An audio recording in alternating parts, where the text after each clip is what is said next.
Welcome back, everybody. It is EPL Season 16 of the Second Division, or Season 10, I think it is. We have two numbers that we give it, so hopefully that isn't too confusing for everyone at home. But it is going to be the opening matches here today, and we're going to have a very interesting group here in Group A with Permitta, K10, Astralis, Talent, and CEPTER. CEPTER, in my opinion, are going to have a very tough time, but seeing who moves through out of this group, especially in that second spot, is going to be quite interesting, because I do think Astralis, Talent are at a point where they should go to the playoffs, but I guess we'll have to wait and see. So finally, we got everyone in the jerseys, as this is the Permitta roster that have really been playing well these past couple of, these past month, 2 months. Right, Permitta have really performed surprisingly well. And then going on to K10, Sly, Shine, Rest, Zai, and 360. I casted these guys yesterday evening in the UKI circuit tournament. Sly was then, there was a stand-in for Sly, but yeah, I just casted these guys yesterday. K10 have looked really strong, especially since they went in the groups, of course, for our main division season last season, where they were with Prezi and Mouse and XT. Those are two teams where at this point in time I do not expect K10 to win, but they're looking good now. Inferno's banned. They leave Ancient in as a decider. That's an interesting one, as that is decently often K10's pick. Overpass, K10, they got to ban a lot of maps that are in their favor, but we are going to start on Anubis, which is also a good map from them. Permitta aren't too bad on Anubis.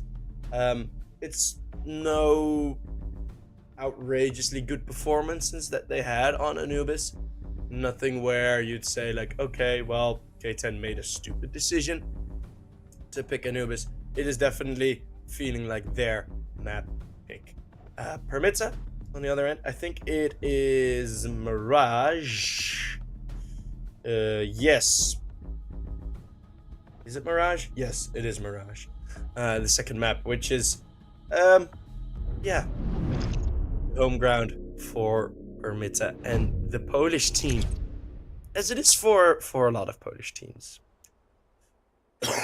Jesus. How am I doing? Well, next to that single cough, I am doing great, because we are kicking off another season of EPL, and the players are running. There we go. So Permitta deciding to pick the T side to start on, as it is the preferred side for most teams.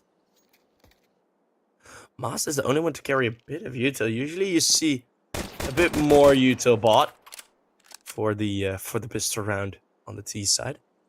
And K10, they just leave A open. They trust themselves and that the retake will happen.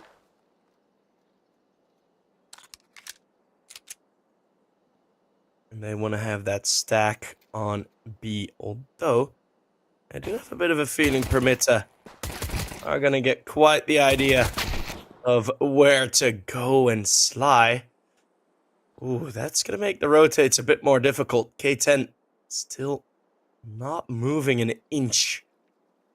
Praying that Permitta will make their way over towards the B bomb site. That is not going to be the case. Those dualies are going to have to kick it off in a retake.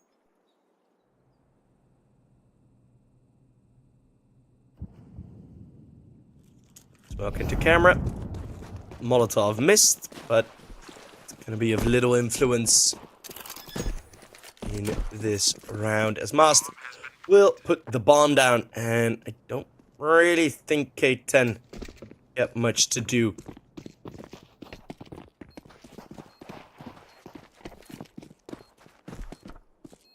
And it's just increasing your odds, right? Going for a stack as the odds of winning a pistol round on the CT side are as low as they are. Rest does do very well. Jeez, even gets another ding. Rest somehow still alive, somehow still finding kills. There's no round here for him, but this is still quite a good look as he gets 4 kills. My goodness. So now the possibility of a force buy in the upcoming round is definitely there.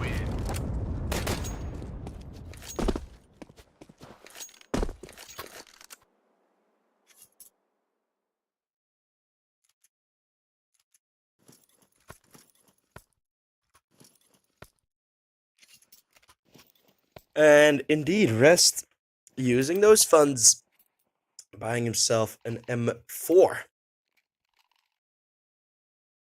And then all of a sudden having like Deagles and MP9s on the end of it is not going to be too bad.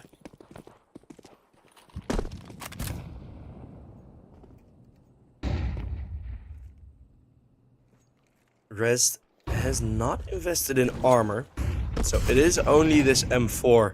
No head armor. But Rest, there it is. He will find the opening kill with that M4. And now they can sort of mold and push Permitta where they want them to go. Gonna be aggression outside of B. K10 are really pushing it here. And that will be the trade. 3 more of those and you got yourself a round victory. If only it were as simple.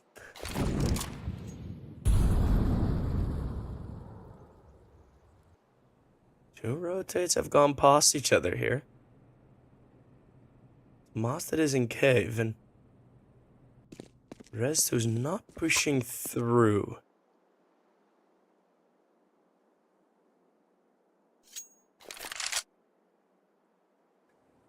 Rest, he has the right idea. He just has it a bit delayed and now Mast. Oh my goodness, that positioning in CT spawn is so weird. As now Rest starts moving. He doesn't know Mast is this deep. Oh, the knife kill. It's a possibility. He doesn't go for it, but I have a feeling Permitta have done very well to save the round. Going for trades of their own and K10 not grouping up, not supporting each other is going to cost them.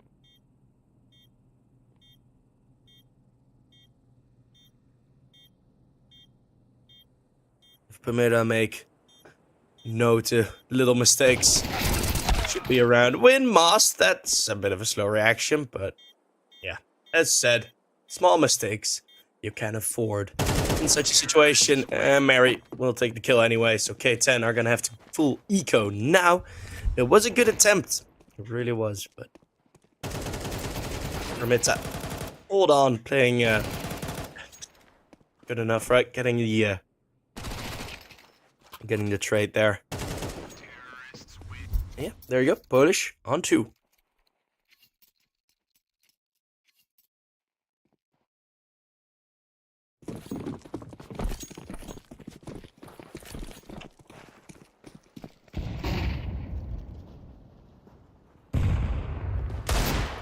Shine with the dig to do some damage, but that's a very quick kill. Is Sly here with the Zeus? Maybe he was. Couldn't see it. But Morales doesn't care anyway. Goes for the double spray with the K10. Rest. Oh, he does get a Zeus kill. Oh man. So there's one. There will always be one.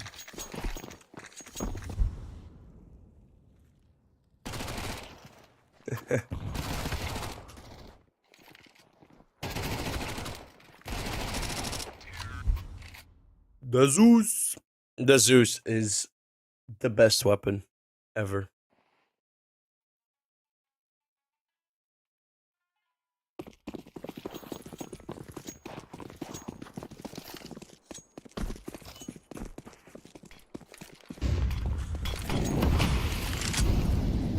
This Mast has that Zeus picked up now. The aggression from K10 outside of cave, but Morales will find the first with the K10 traded quick. Not much he can do about it. Popping a smoke. Sly is in a dangerous position, but Rest has found one more kill in the middle. Moss is just gonna go straight through. Shine is there with one more onto Veggie, and Shine's AWP. For those of you who don't know, keep an eye on it. Keep an eye on Shine's CT op. Not only on Anubis, on every map that we are gonna play. Because he was ridiculously good yesterday.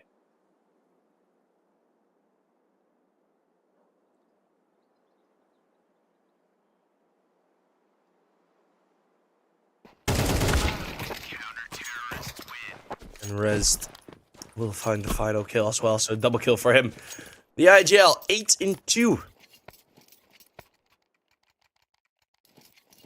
That's a pretty sick scoreline, considering you're 1-3 down. The money is still low for Permitta. K10 have kept them honest. You know, the round where the one M4 got bought. Still 3 kills.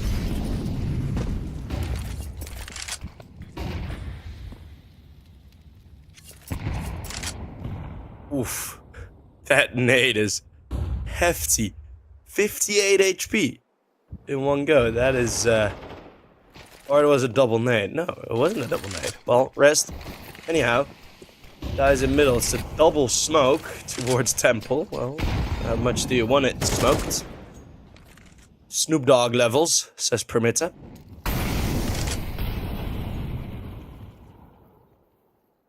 So the rotates have to come through CT for the support of that A-bomb site. It is Shine on the AWP. Zai ducked into pillar.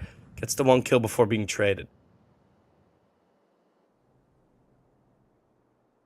And K10 now, I mean, yeah, they stopped them getting into the bomb site, but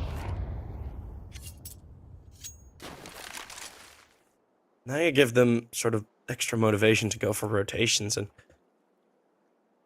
I think that defense setup a bit later might have been worth it. Beanox sees his teammate just get ripped to the floor by the headshot of Shine. Shine blows open the smoke. Does C1. Beanox a good move in. And these mid rounds from K10, they've not been sharp enough to deal with Permitta's plays. As Moss will find Sly on the op. Now you have 360. Who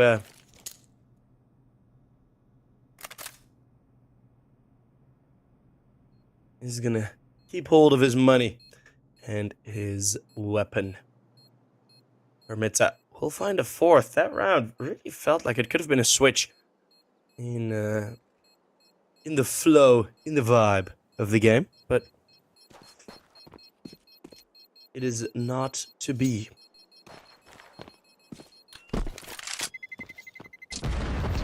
Yeah, once more we see K10 go very spread out in the mid round. It's happened twice now. And it's cost them twice, which, I mean, I understand somewhat, especially on Anubis, where defending a bomb site is considered quite easy.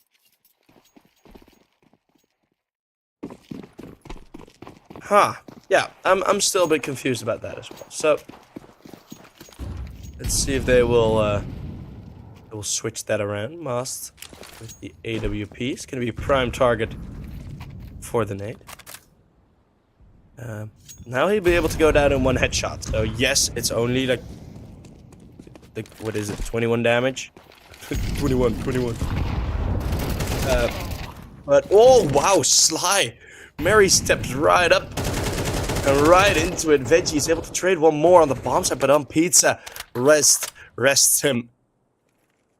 And it's a 2v4, so Permitta, they try to change the pace. They try and go a bit faster. But K10, very ready.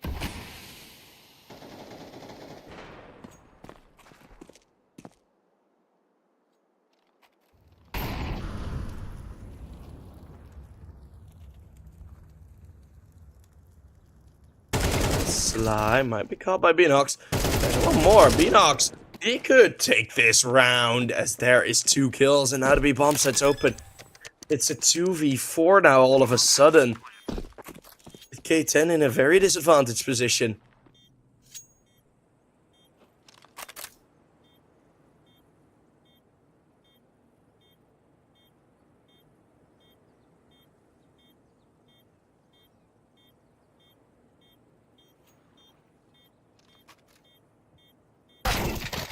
As Zai going in late. Shine finding one more kill. And K10 do save themselves from a bit of a 2v4 embarrassment. The long rotates do work out. We have K10 on a second round on the CT side.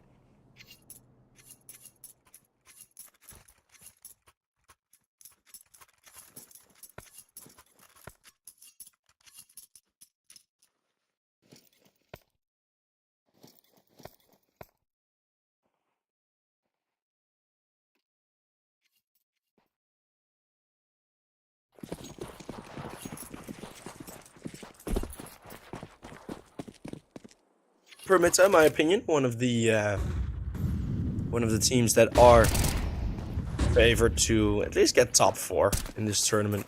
I do also think that K10 could be contenders, so this might not be the last time we see this matchup here in EPL Division 2. Yeah, keep your eye on it. Keep your eye on it, fellas. Because I have a feeling we might see this more often.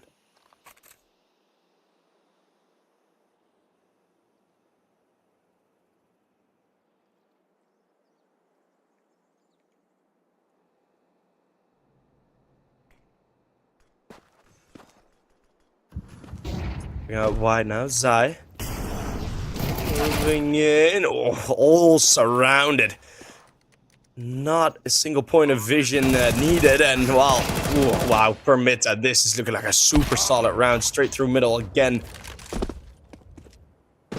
Shine is not even going to attempt this 1v3, and early aggression out B.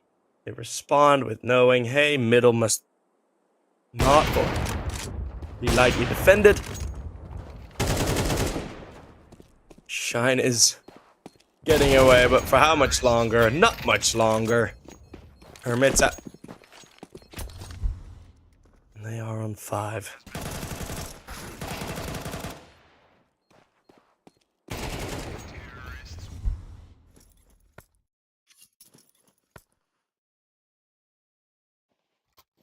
Still nothing lost for K10. Although, financially, it's a bit of a difficult situation. But they're gonna eco now once. Permitta getting 6 on the T side is ordinary. It's what you expect from Permitta.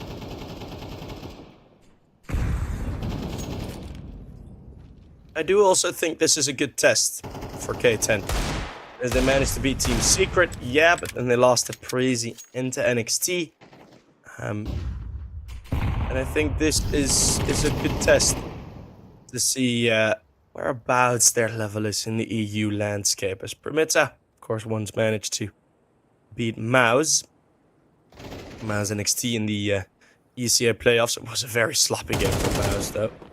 So, Phoenix and Veggie, they will just deal with the pistols as should.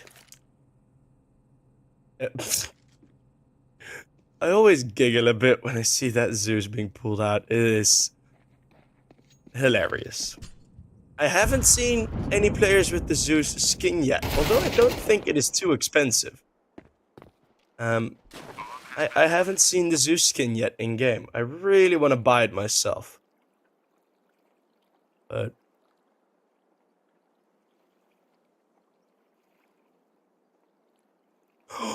that's a great plan, actually. Okay, I just got an awesome idea.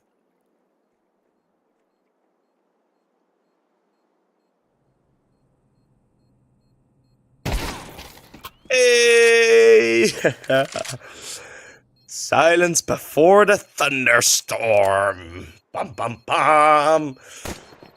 So stupid. It's so stupid. I love it. I absolutely love it.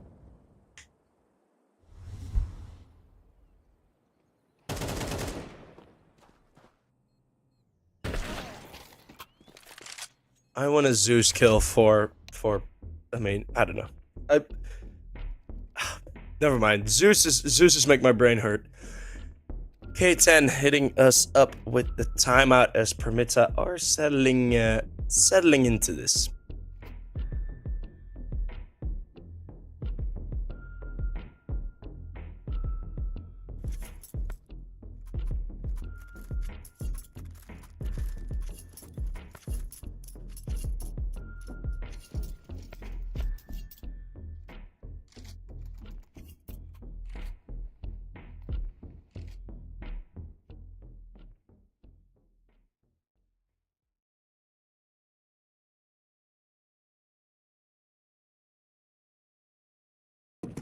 K10. See if they will change their setups, because it looked a bit meh. As the nade stack towards the middle, Rest. Gonna find that hurting a lot, and oh wow, Permitta have it planned. They know the standard retreat spot. And Rest has to go back with a feeling of, they got me there. Cave also completely emptied. All the utils pretty on point for Permitta in this round. My goodness, this is looking strong. But they have to worry to not run out of util. Zai only has a smoke left to defend on A. He's been having trouble here. His intuition throws it down. At least halting Permitta for a small 20 seconds. Is, by the looks of things, it is going to be the A play, but Shine hasn't rotated in yet. Rest, you can't really trust him to hold middle on his own. He's such low HP that it just wouldn't really work out.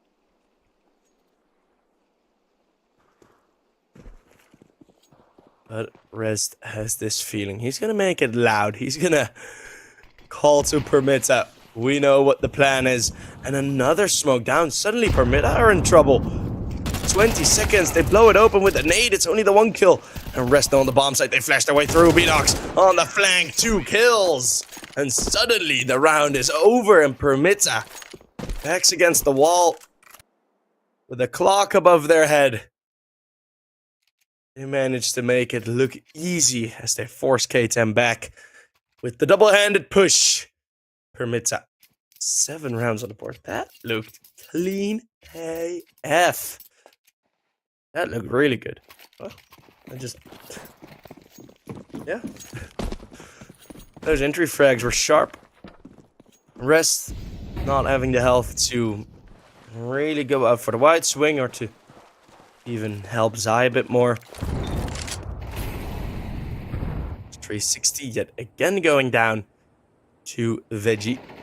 He's not had the greatest of times here on Anubis. Sly has a... What? Did Sly buy a Negev?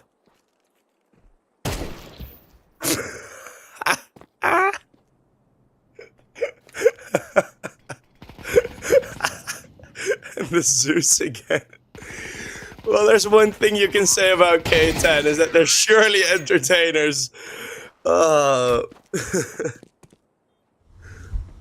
Morels doesn't care. He just doesn't care. Oh man.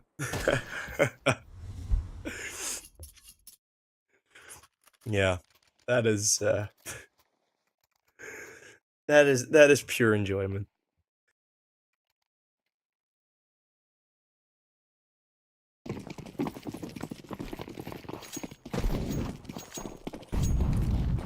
And it has an extra strategy, right? It's also just the sort of a, you know, keep the fun in. As this isn't really fun. Zion Rest. The flashbangs are perfect. Yet again, Shine finally fighting back. Slime as well. But then you have 360 caught once more. Shine braving the util. And Beanox not wide enough. But there's the op shot. But it's 2 more to find. Round number 11. Do you even motivate Shine to go for this?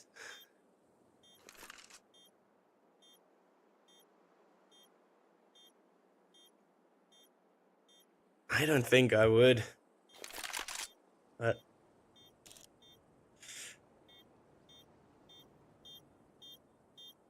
he is gonna make his way in. There's so much. There's no time. I don't really know what Shine is doing here. Maybe looking at least for a kill or more. Must. He's gonna go his direction. Shine must realize at some point. If he loses the AWP now as well, that's gonna be so desperate. Oh no, Shine. Stay alive, my man. Must will hunt him down, sniffs him out in T-spawn. Shine wanted to get a head start on the second half, but Must says no.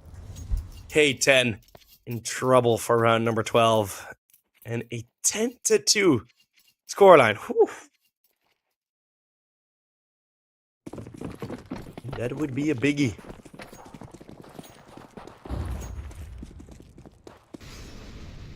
As a fan of UKCS, I really like to see like some UK success in EPL, but Must fine. Slide 360 with his second kill of the game. That must delight him. Oh, the timing from Veggie. It's just perfect. It is just perfect. He knows exactly the timing on when to cross. Of course, these pros know. You have a sort of set timing of when they peek after a flashbang and when they peek after a smoke. All those timings are just based on feeling of what you do yourself. And Veggie's feeling correct in this time. Zai and Shine in a 2 versus 4. It was this duo that won 3 2v4s yesterday, but that was against the Raptors and not against this formidable Permitta force. Smoke on the... Oh, wow, Shine. He does get one, but the nade blows open. Exposes Zai. It's 10-2. Oof. Beanox, my guy. 18. He's been getting a lot of frags, especially denying the lurks, denying the rotates. He has been gaining those kills, and 2 times in middle. It was quite a solid round, quite a solid half. And to even think that one of the rounds, I mean, the second round K10 won, right? That was a 4v2 for K10. And then Permitta even made it a 2v2, which very easily could have gone the other way. You're looking at an 11-1 scoreline. Ugh. Well, of course not, because butterfly effect thingies, yada yada yada. Well, that is all fine and dandy, but we're looking at K10 now, starting their favorite side on their picked map. That's gonna need to it's gonna need to do something here. It's K10 straight, bolting through middle. Gonna be towards the A bombs, but there's 3 players here, and that's a bit of a danger. As on the flank, you have 360 waiting there. Sly is gonna run into heaven. Must found after 1 kill. 360 is trying to hold off this flank as Rest finds a double kill in mid. It's a 3v2. They can still rotate off, but they know they have all their defenses here. Or else a Mary coming from the same angle. Both in a bit of an ugly fight, and Rest runs out of bullets before he can really help his teammate. Shouldn't be too much of a problem though, as Mary will fall down. Zai, it's his double. And it is K10 finding the pistol, so at least doing what they need to do.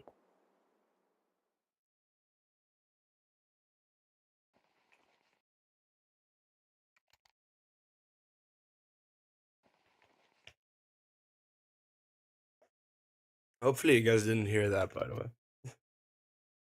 Me chugging down my iced tea.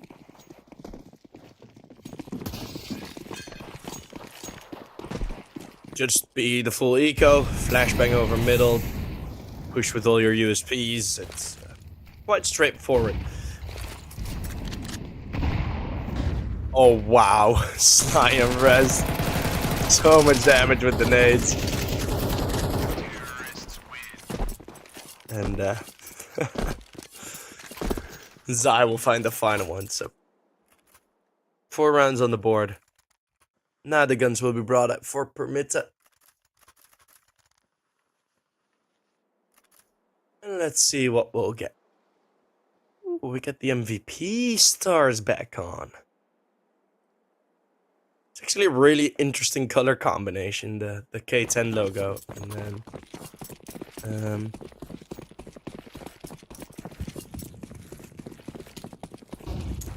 And then the yellow in the background. K10, very adamant on their pace on the T side, and they're gonna use that again. Mary does not get checked, but 360 traded as quick as he could, so I don't think he's gonna be too bummed out about that one. Ooh, it's a bit of a double push. Awkward situation for Shine, as he was coming in on the flank. Now suddenly it's a 3v4 on the defense. Zai holds on in A main though. Veggie and B-Dogs, oh, they're still alive. Suddenly it's a 1v3 for Rest. This retake is really working out, and Rest doesn't even get a chance. Permitta find 11, and it looks like we're gonna get a very quick first half. And it's difficult to analyze a lot in this game. I really would have liked to, but yeah, there's just not much. I mean, yeah, they're just all playing defaults, and Permitta is playing better defaults than K10. They're hitting more of their shots, their timings are more on point. Permitta are just aware. That is a very accurate description. I mean, yeah, there's not much to discuss about. It's Beanox with timings on these types of peaks.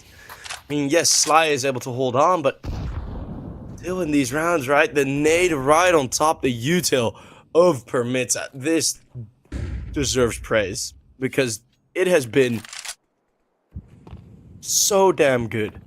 Like, it's not only like, yeah, you know your lineups, no, but all the timings, when to use what, it's been very, very, very accurate for Permitta.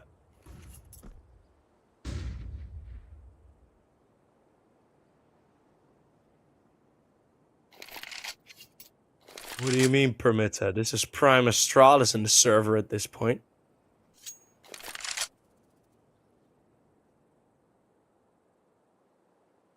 Prime Glaive at the helm. Shine. He's able to find Moss though, so... Oh, but the bomb. Oh, the bomb. Oh, the bomb. Veggie. No way, Veggie. Oh, this is just a full gallon of salt in the wounds, although... Oh, he messes it up. Could have waited a bit longer there, mate. But now, it's on the bomb side. Beanox finding Sly. Attention pull 2 ways. Not fool on any Shine in a 1v2. He's walking out towards Veggie. Veggie corrects his mistakes. It's still going to be 12 for Permitta.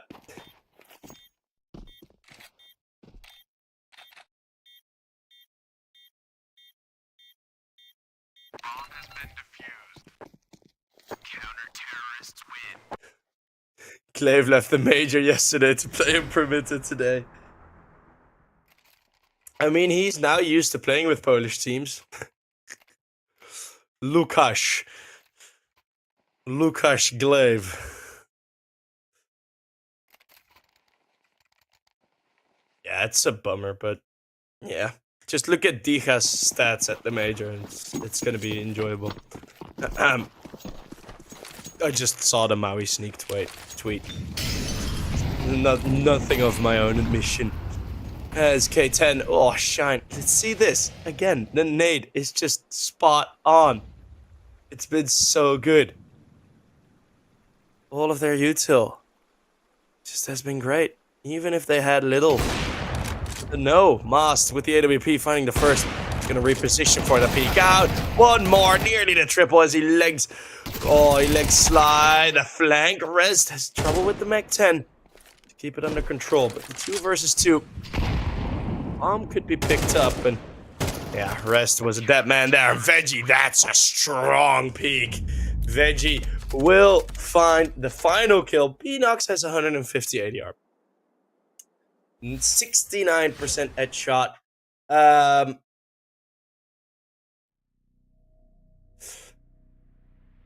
Yeah, wow, Permitta. That is just, I mean, that is being unplayable. I mean, you're so deadly accurate on the util. You're deadly accurate on your timings, on your plays. The aim was good. All the mistakes, K10 just wasn't able to punish them.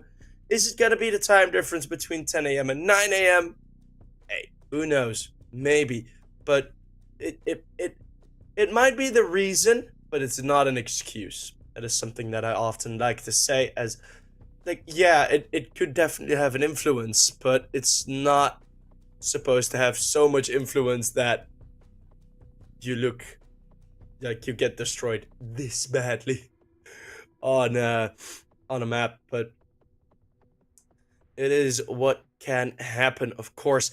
Permitta, all the praise towards them. They absolutely locked them up. And I mean, you guys witnessed the game as well. There is just very little to analyze because everyone just looked as good as they did.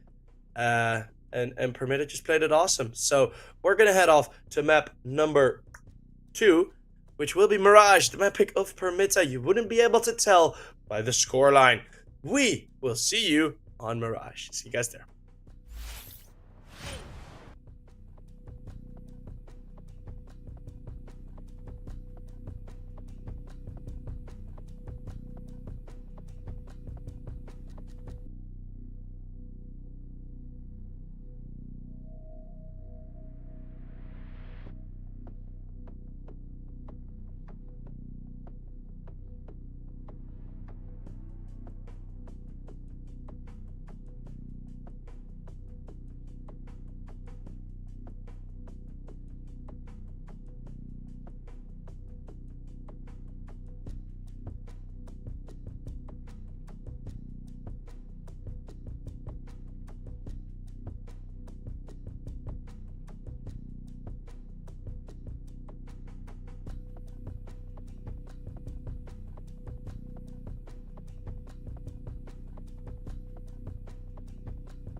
We return to Mirage as Permitta. It is all lined up, ready to go, and the way their noses are pointing, they make it no secret. It's going to be either mid or B, and up the staircase they go. So a possibly very pacey round take. They slow it down a bit just to throw some util. And early on, K10 prepared for the A rush. It's the double smoke. Smokes towards short. Will block a lot of the vision well. It's one smoke towards short, one towards window. And that is the only position that K10 are covering currently. So Zai, very far back in the bomb site. It's going to be a full 5v5 retake. And that really does not make it easy on the K10 members. Mary, close range. Zai will find the first. That's a good start. Master's still very far away. Waiting for the rotates, but it's Beanox again, who's had a great game in the first. Now he and his team are holding on in this retake. Two players are going to come through short, but the crossfires too strong. Permitta, round one.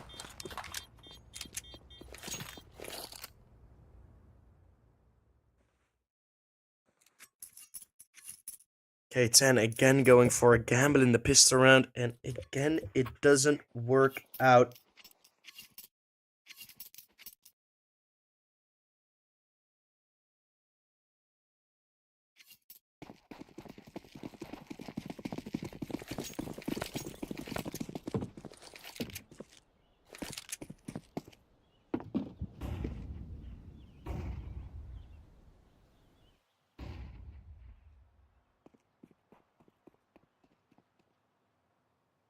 Their pistol round strat's really not getting much done thus far in the best of three. Beanox has a shooting gallery. They're all towered up. Beanox within one magazine. He's able to get more kills. Slide does have the Zeus skin. And he does get a kill with it. Again, it's a Zeus kill. He is gonna book it. Maybe there's enough time to recharge this. He's making no secret of where he's at.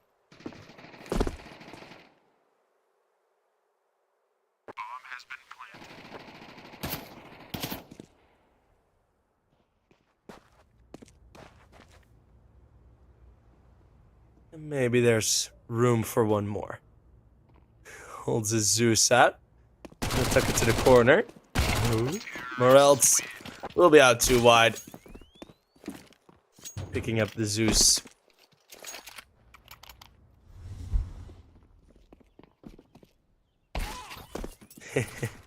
That's actually a really good kill on the first with the Zeus. I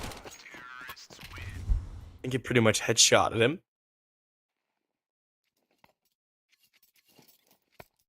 Also, I don't think that really changes the damage done by the Zeus. Does it? I don't think it does. I have to watch the 3 clicks Philip video on it. And if you're a new viewer and you want to learn something about CS, go over to 3 clicks Philip. What happened to the original channel? There has been some login information issues. As 60. Oh, you need to hard clear that corner, mate. Especially if you go slow like that. It's gonna be a free kill for Beanox. And, well, Beanox even finding another one before finally getting taken down by Shine, but no. One-man advantage remains. Zai is gonna push in. Does find Mary. Leaves him on 3 HP. And that's Rest with another great kill. So 3v4 turned around. Rest. Oh, wow. Rest standing on that edge. Rest and Zai. They've turned this around. It was a 4v3 and all individual fights. This is looking good for K10. Especially when you're playing Mirage. Having it set that you win those individual fights. The confidence could really carry them far in this map.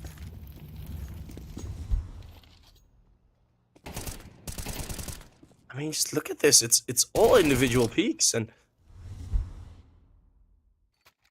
yeah, it's It's a bold strategy. I don't know what movie that is out of, but oh man, that is not good. No, that is it should be fine. It's not like we didn't get banned or it's no big issues there, so.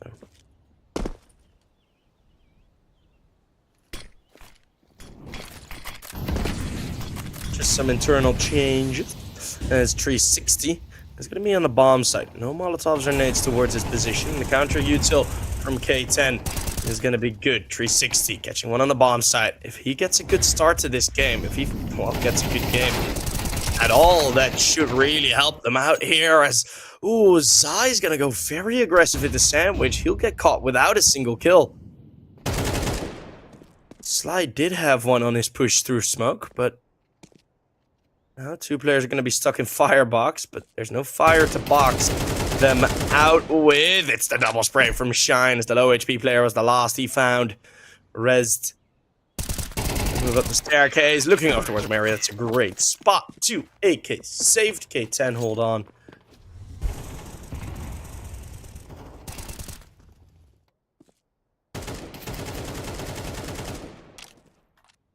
K10, yet again, from a deficit position, they managed to get the round win. I'm glad this is always my go-to. Well, hell yeah. Welcome. Welcome back. It's gonna be the pistols for Permitta. Should be an easy cleanup. Keyword should. Yeah. Rest. Sly. Just get your kills, mate. It's gonna be 4 for Sly. No aces yet in this best of 3.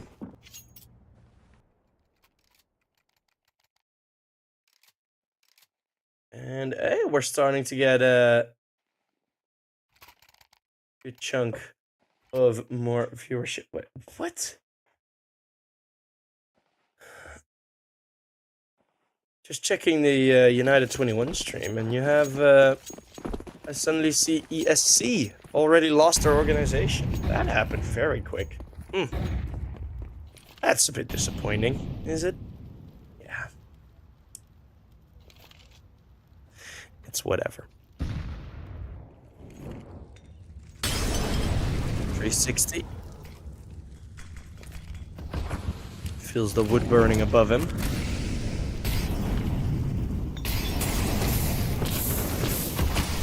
Now feels the floor burning below him, so he uses a smoke to prevent him from burning out. And oh wow, just spray through the smoke from Morelt. Greatly accurate, and his support on the side also went down. And flash through Veggie. It's gonna be close range, but he had the crosshair ready rezzed. First one to fight a kill and return. Shine rotates quicker than expected. And a 2v3. If they manage to win this 2 times in a row. 2v3, I'd be very impressed, but Rezzed was really gambling on that 1 kill coming through. Permitta find a 3rd. We're seeing these rounds being a bit more contested, which is enjoyable.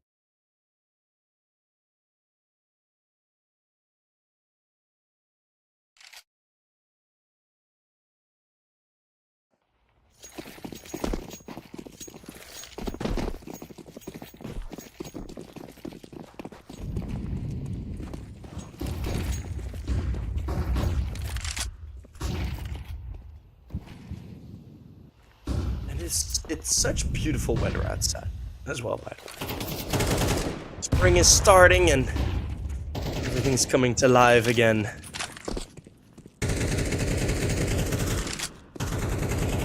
Skating outside with the boys, you know. Fun pastime activities as Rested. Go through this smoke as his back turned towards Mary, who, oh, if Rested looked the other way, that would have been an easy double frag. Morel's finding 1 kill through the smoke. Veggie with a kill in succession. And all of a sudden, this round has pretty much disappeared. Oh, Shine spotted. easily taken down, and Permitta straight through the middle in K10. Yeah, the moves, I mean, it would be good, but yet again, it's a bit of an underestimation of the positioning of Permitta. Same thing as Tree had in Palace, a couple rounds back. Same thing Rest now had in... same thing Rest now had in middle. Does CS go to? No, CS2. You don't need to type the geo. But yeah, it has friendly fire in the past map. Of course, as you can see at the top right of your screen right now, was a 13-4. So just check the screen for information, of course.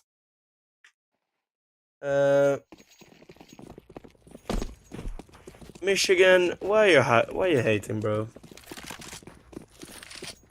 You know I can just do this, right? No, that's gonna be alright.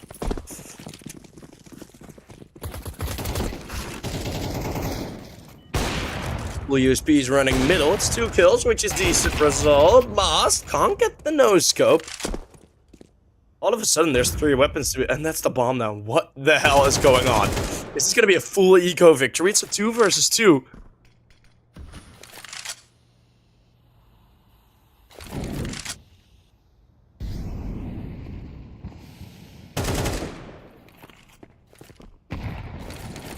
Mary, let's find Shine though, and at the top of middle, it's Zai, who is blinded by the flashbang, so he won't be able to win the 1v1.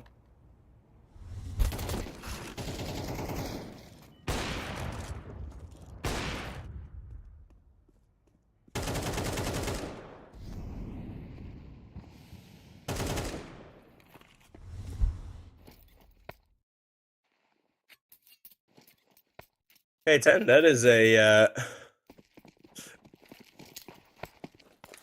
that is a very very good full eco.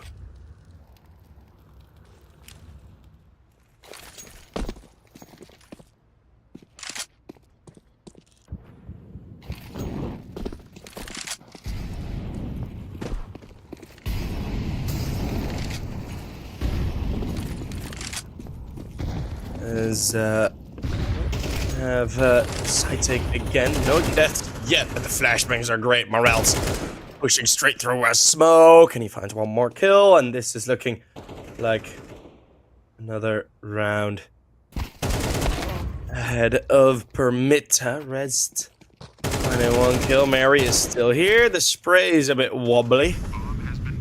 Should be able to survive that. Slice again on this flank, pretty fast, but we don't consider apartments. Zai, though, does find a kill. So 2v2 now. 1v2. Zai on his own in between both of the players. He does have a smoke and a flash. Maybe he could do something with this, but...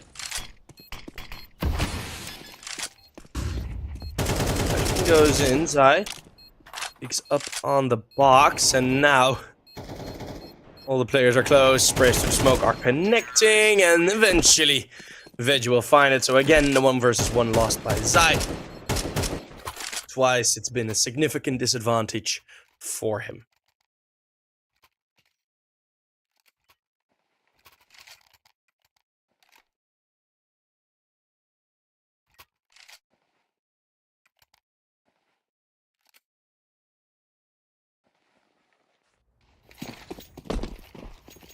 As of course, we have Permitta back in the chat.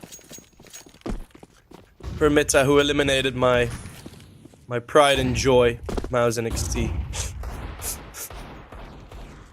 I cry every day.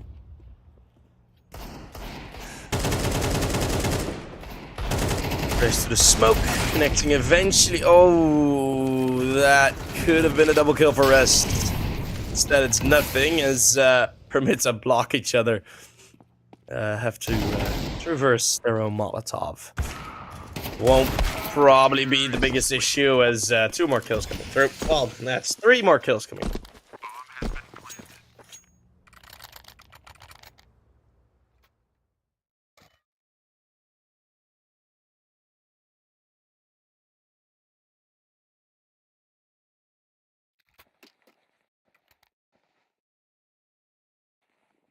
Permitta on 7 already. This has been a very quick half.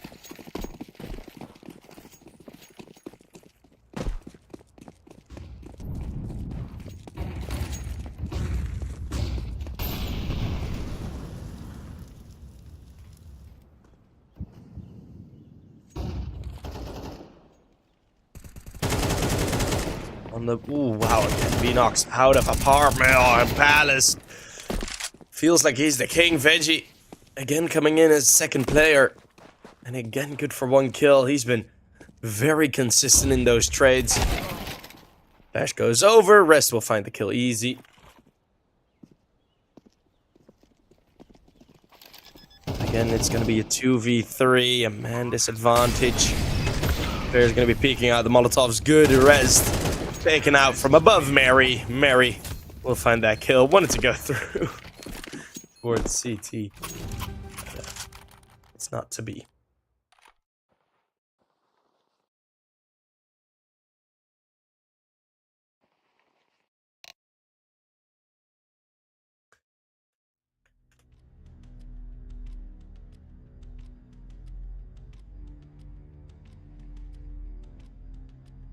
Short technical timeout, and that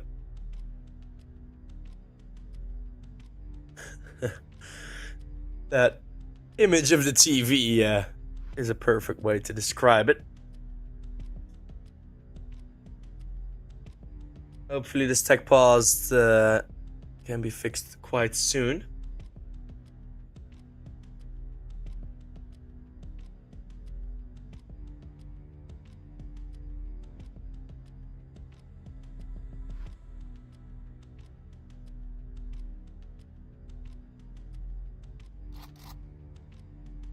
Then we should have no issue.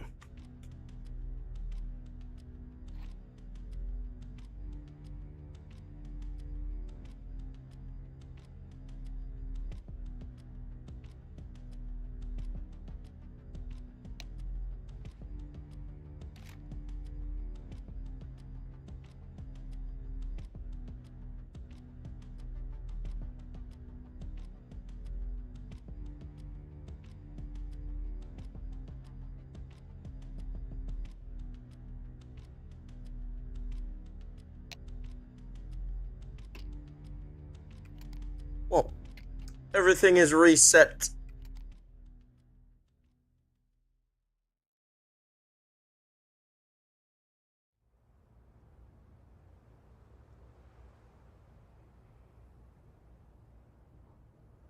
And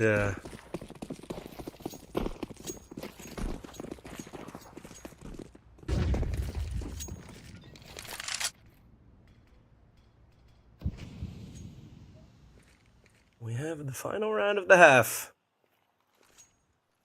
Mary, close range. Again, the A side pop, a quick entry once more. Sly also falling to Mary. It's gonna be very quick into the bombs at Rest. Yeah, he finds one. It's Moss juggling bottles. One towards jungle, one towards CT. And it's just the scout on Shine, Zai and Shine. Yeah, 2v4. They got like 3 of these. 1 against Raptors yesterday, but Permitta, they're in another level. They're in another realm at this point. It's one more quick flick. Well, not even a flick, just straight aiming him down. The laser beam is there for Most as Mary. 1 wide peek, and that second shot is so damn accurate. Crosshair placement is very good from Most. And it's not even 1 or 2 K10 members lacking or not performing. It's just Permitta are better. Enoch's on 15, the rest's on 9. Well, one player's on 8 kills, but it's not something that is a significant downfall. Everyone from Permitta is getting their kills.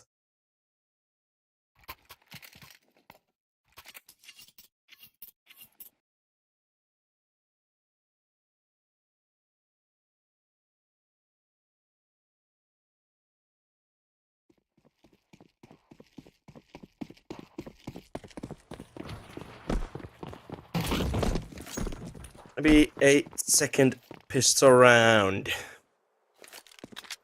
for Mirage. And it's been only T-side pistols thus far. Will that trend continue? That is the other point. Well, rest. Maybe we'll be able to find Moss, as Moss is there very quick with the first kill. Now Morelts, he's gonna be pushed. Ooh, Morelts holds on. B-Nox again with a double. B-Nox just been getting multi-frags pretty much every single round. They all line up for apartments. And they will easily be able to destroy them.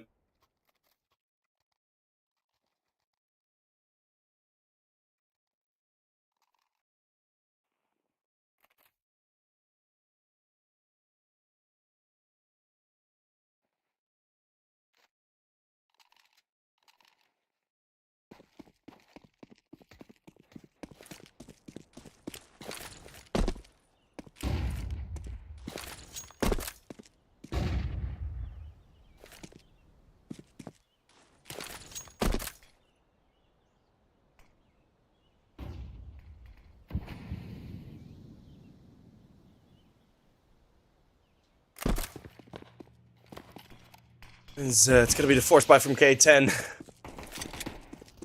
Not even a bomb plant, though, for this force. 3 to 10 Permitta. Looking to leave their mark as B-Nox. B-Nox reloading as Shine peeks out. It's the fake on the bomb plant. He won't be able to be protected. Jeez, this is a slaughter. K10 turned to some nice sausage rolls. Because this meat plantation is run by Permitta.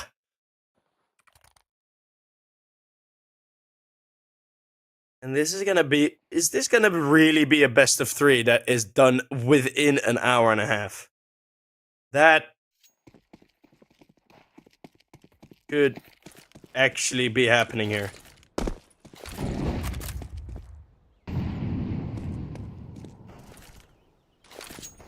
Which is pretty damn ridiculous. Moss finding one more. Morelts is going to go on the push. 360 wanted the dig, and yeah, this is just K10 getting spanked. Where did Permitta finish last season? Let me get that information up real quick. Permitta finished runners-up in the last season. Permitta way back when lost to Monty. So the org has a good reputation here in EPL. As we see the TV again, that is probably the TV is showing the remaining strat book for K10. Yeah, it is. Yeah, Permitta finished second last season against a very strong Dynamo Eklot. That Dynamo Eklot team, of course, they're playing in this tournament again. It could be another matchup. Well, we've seen 3 in a row from Preezy. Maybe we can see a second Morelts and Moss frantic with the crosshair. But this could be the final round, and if Veggie chimes in with one more, Mary on to slide and shine all by himself, and that is a destruction unlike seen before. It is 13 to 3.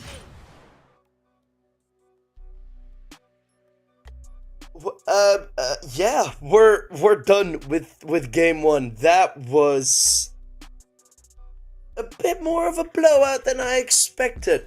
I gotta be honest, that was pretty horrendous for K10. But I mean, yeah, they missed some timings and they missed some stuff here and there, but considering how well Permitta were playing, that is a pretty ridiculous scoreline. So, or well, not ridiculous, as in they were playing really well, and yeah, it's no surprise. Astralis Talent versus CEPTER will be up next to see who will face Permitta and who will face K10 in the upcoming group matches. Astralis Talent versus CEPTER. Of course, it's going to be a Danish matchup. And it is hopefully going to be a bit closer of an affair. Hopefully. As this was quite the reckoning from Permitta. One thing before we go to the break is I get to quote a legend. What do we call that? Brutal, savage, wrecked. Yeah. That's it. Permitta, an amazing win. And they go through to the upper match of their group. So, we'll be back. I don't know if we'll move the schedule ahead. Maybe we will. Maybe we won't. But I'll see you there. Astralis Talent versus CEPTER is going to be up next after the break.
EPL, and we're back.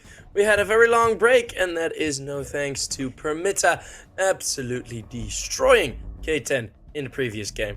So, yeah, no surprise. They're to blame for our quick, well, not quick break, as now we do have Astralis Talent versus CEPTER up on the screen, and hopefully this Danish derby shall be a bit of a closer one, as we could see a Danish derby at the top level, depending on how the elimination, or how the I think it's the champions stay. I don't exactly know when the what the stage is called, but here's that CEPTER team having Pelly in as a relatively new addition, or as a stand-in.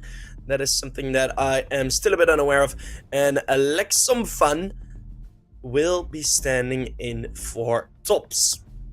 So within this team, Astralis Talent, they have had a lot of ups and downs, and in my opinion, they have, well, I'll get into that later, as we have the map video on your screens. It will be Overpass, picked by AT, then CEPTER, or as they are called on Wikipedia still, Alpha Gaming.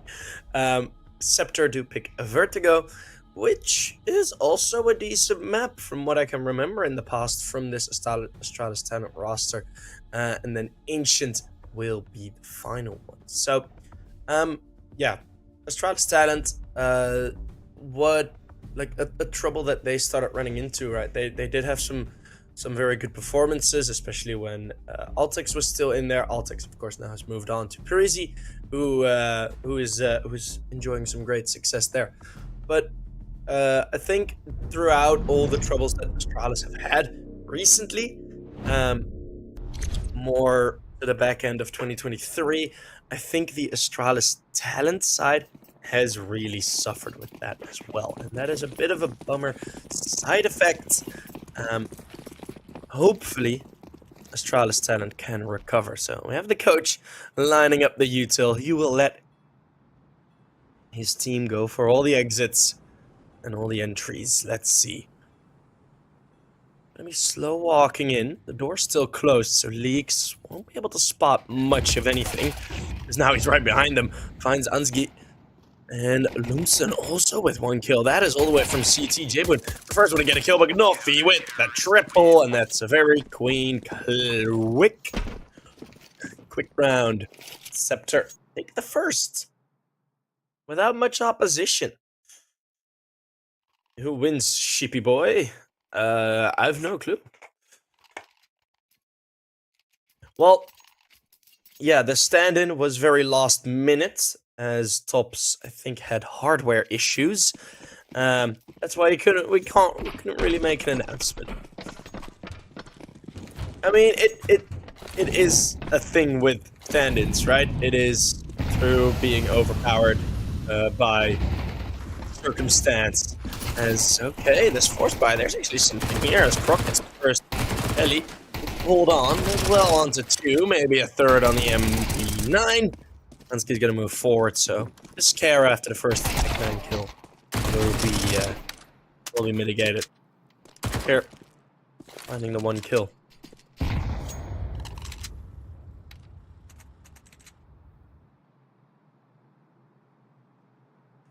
And on 14 HP, he's just gonna be waiting, hoping that someone would walk into his crosshair.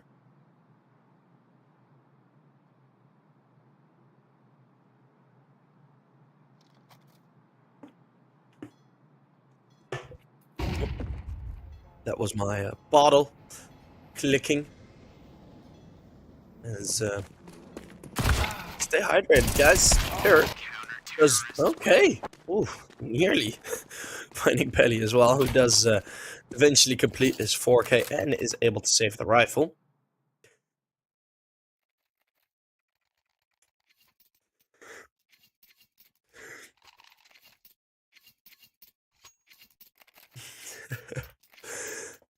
So a lot of good damage done for Astralis Talent. Now, though, they are forced onto the eco, so CEPTER should be able to recover at least some money. Sorry, that conversation in chat was really enjoyable. Who's gonna win? Win map 1. CEPTER. 100% sure? No. You can never be all too sure. You know, and that's the beauty about CS. There are a lot of very, matchups where we're looking at it like, well, yeah, one's gonna win, but if a team shows up that day with the best version of themselves, then, yeah, there might always be something to contend for.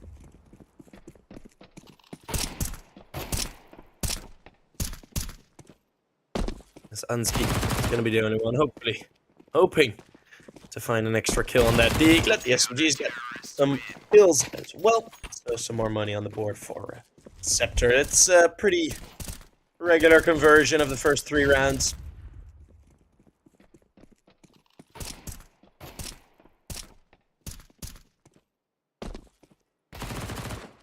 And, yeah, I'm also looking more towards having... Well, that was a horrible way to start that sentence. Stop myself there. Astralis talent probably will need about 4 rounds. If it's a 9-3.5, there is still a possibility, but it's not going to be likely because you just lose a bit of your buffer. If Astralis talent managed to win 4, I'd still consider that a decent success. Pelly, having it out in the open in the Molotov.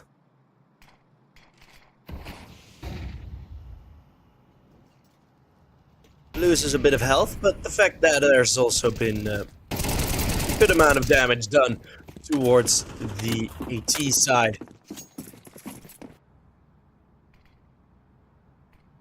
It's not really a lopsided result. Smoke thrown down, Pelly and Brazier. I'm gonna call him Brazier. Brazier? Is there supposed to be an A in there? I don't know. I never know with him.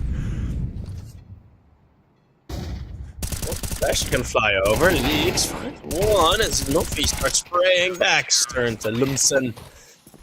As they didn't expect 2 players to be in Monster. They also didn't really have the bodies to check it. Good opening kill again. And, Lumsen gets a good double. Well, I live the PGL games. Nope. Already being streamed, and I'm, yeah. Maybe in a year or 2, I'll be doing PGL games. Who knows? Ooh, that's be fun. Just gonna call him Alex at this point. Finally first with the AK picks up, and this is another half by Kieran Croc, though. Kier Croc and Quack. The 3 little ducklings from Donald Duck. Well, 2 of them get the kills, and now Leaks and Brazier. Gonna be in a clutch curve. Good off angle, but a great flick. Loses HP though, is Leaks. Jebun in the bomb site. Croc might have his flank. It's not going to be in time, and Croc misses the shot. It's Leaks with a triple kill on the retake. They managed to survive. And that's the second time it's been close with the Tech 9s and with the Deagles. But no rounds. Able to be converted.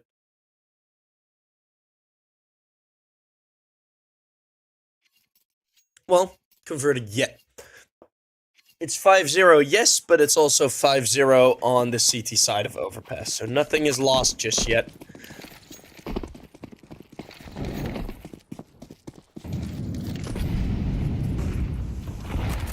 Nades and util, high aggression from Astralis talent, or from CEPTER, sorry. Got the teams mixed up, but it's good aggression Rock going after White Swing, and then Pelly with a double kill in calm. Peeking out on the Molotov throne. It's one player still with an 8 in his hand, with the weapon not ready. And it's a double kill. Ansky has gone through, unable to trade onto Pelly.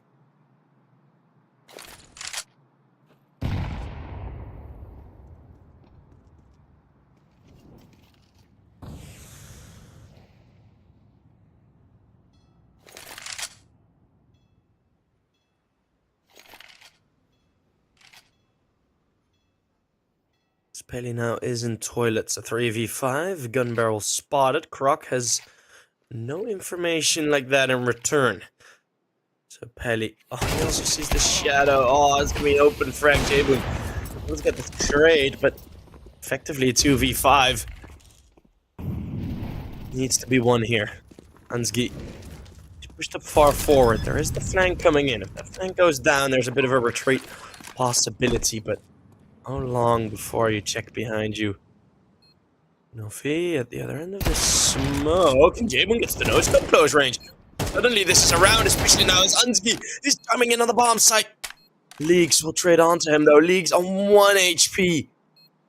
Now it's all on Jaboon with that AWP. There's no util. Another flick. Look at the damage.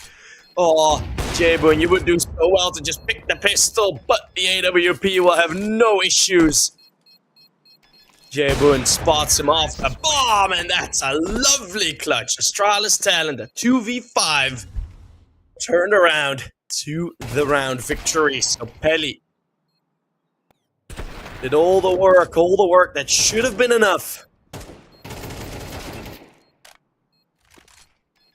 But in the end, it is the no util, and Jaboon getting the victory. So that is on one end a very good round from Astralis talent, because hey, of course you win the 2v5. On the other end, the fact that CEPTER don't have any util left,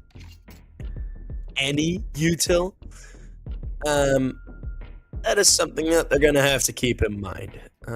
It is one of the reasons that they do have 5 rounds on the board. They had very good util usage, all of the setup util at the start of the round, but looking at their money now, there is already a lack of grenade support. There's no mollies on some, there's a bit of a certain amount of things are lacking. It's come into effect again. Just keep our eye on it. Let's see if util will play a significant role in this one. As disparity already. Ansky, those are great openers. Even going for the spray through the wooden boards. That certainly has given him a bunch of confidence, Jaboon, with the clutch.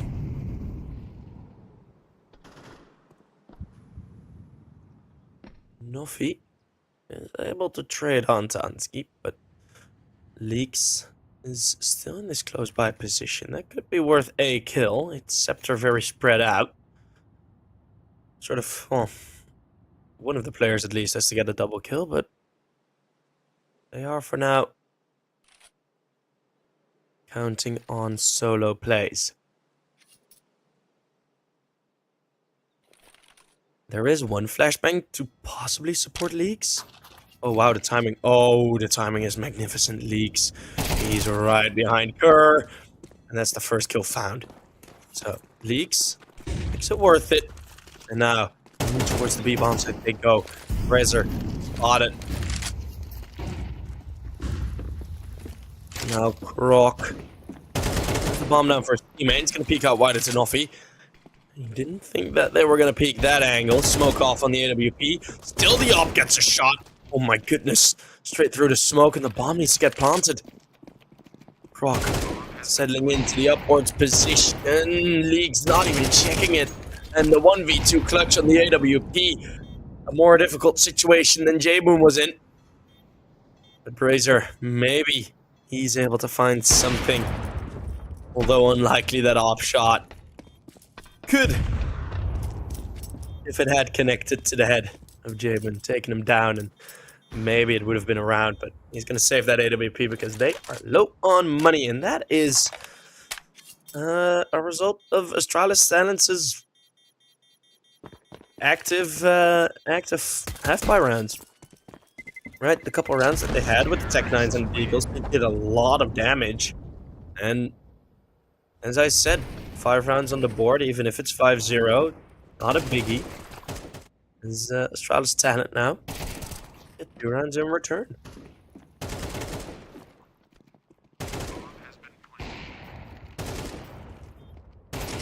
Quite possibly a third, because it's only the AWP. There's a timeout called, just to sort of prepare for what is to come.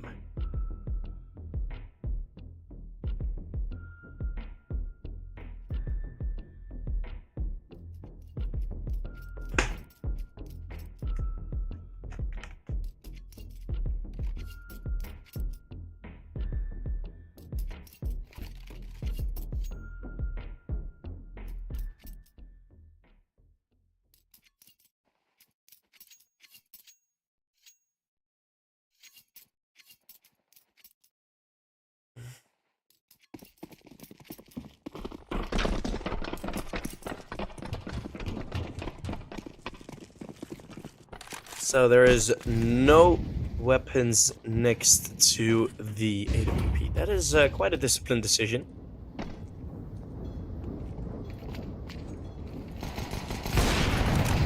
As Leagues will get 1 kill with that P250.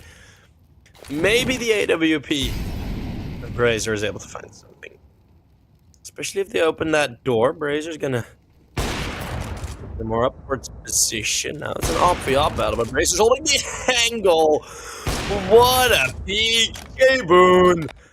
Oh, definitely a consistent highlight for Astralis talent.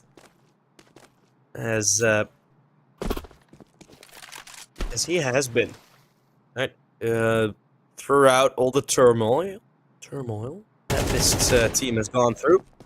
K-Boon has always had a lot of maps where he delivers a lot of good performances.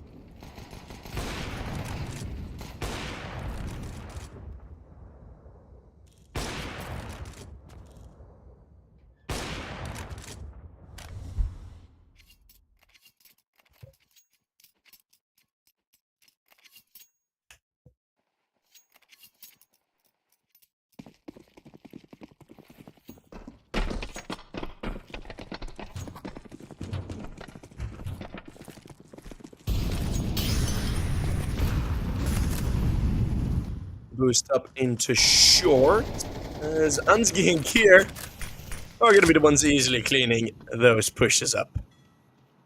So great aim, the util is good as well, and that's 1 more kill for Croc, as it's a bit of a desperate push from Brazier on the playground position. A 2v5, a bit more clean, but I mean that is a really quick turnaround from, oh wow, Lumsen. Let's take down 2. Shouldn't be too much of an issue. As the nade comes in, it's past it. Oh, Croc will eventually find the kill.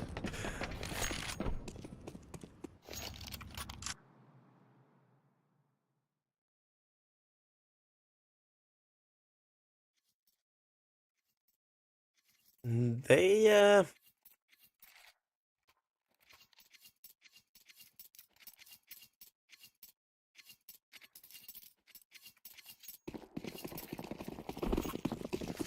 a bit of trouble here, CEPTER, because their money's broken now, and it has been for a while. There is very little, even in the last gun round, very little that they were showing where I'm looking at it like, yeah, that's worth it. Gonna be Ansgi, double on the K10. 2 kills from the pistol in return, so there should be something available here. Maybe. is it's 1 AK saved. There is armor on 2. And a dig. Let's see. Let's see. Also, one thing, the fact that Alex is standing in, yeah, he's 0 and 8.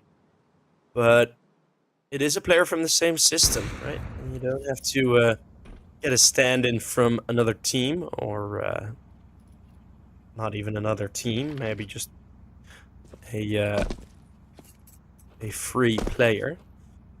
And even if you get the stand-in, then, I mean, yeah, he might aim well, but if he's not playing your system, there might be some trouble there.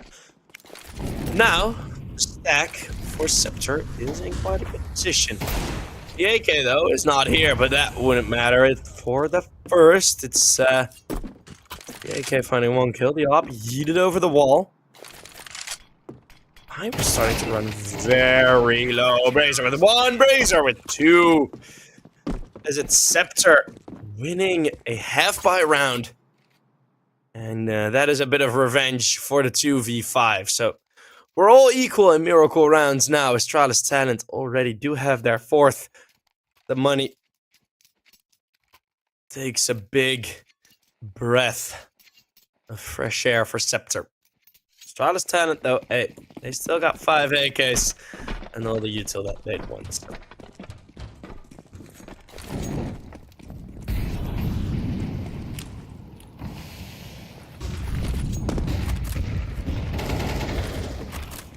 And it's a very fast-paced B-take Croc. Already with the first onto Lumsen. Pelly still playing around this smoke. There's Alex. Ooh, it's a messy spray from Pelly, but he does get both. Alex was flashed off the angle, and Pelly goes for 1 more kill. He's on 12 right now. The Ansgi won't be able to find something else. So, it's CEPTER. We'll take a 7th.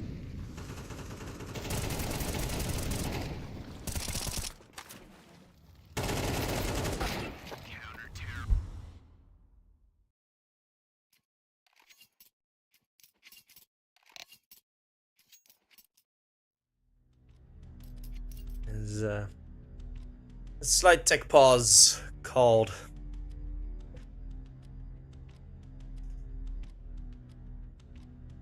As we have 1 player from Astralis Talent reconnecting, or he's gonna go away, and one of the viewers is gonna join the server and play way better than their coach. Yeah, that is never gonna happen. Y'all are bad. But hey, at least there's someone who knows. Don't worry, I got hacks. I'm not surprised that you got hacks. I'm not surprised in the slightest.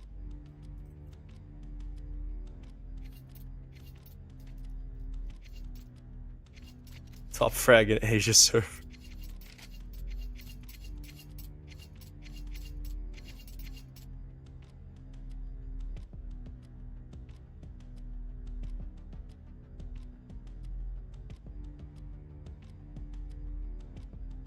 Quite the long tech pause, but it seems like all the players have returned into the server.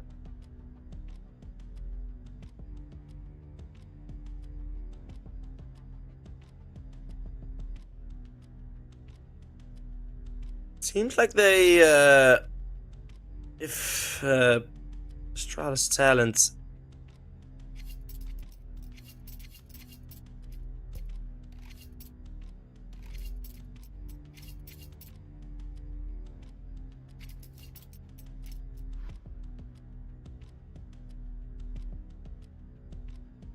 are a bit more efficient on trading with their coach. Should be a good one, but hey, maybe.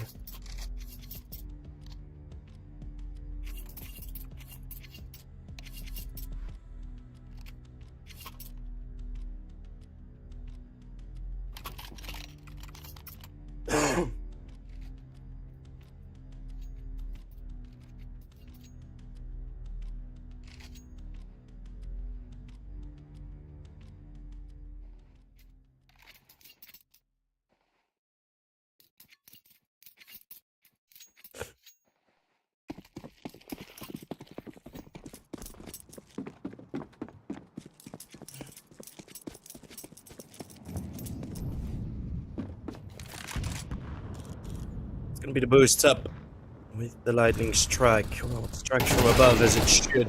Leaks will find 3 weapons pointed straight at his face, and that's gonna be trouble. Kier sees the bullets fly through the pangs. Gets Nuffy taken out of the round, so it's 7-5.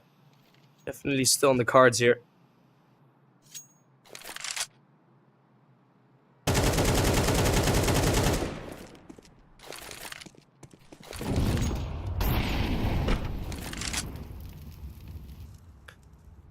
Util thrown in Lumsen.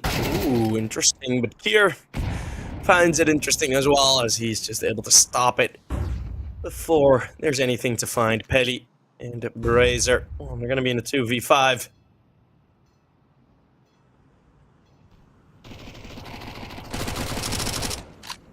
That's going to be quite a difficult 2v5. Bombsides there. Astralis talent making no rush as here. As soon as he gets the information that the bomb site is clear, he goes down. K10 accurate on the move through from Pelly and Razor in 1v4. That's the one. 3 more to find. Well, that's the coach to take out of the round. That's a free one anyways.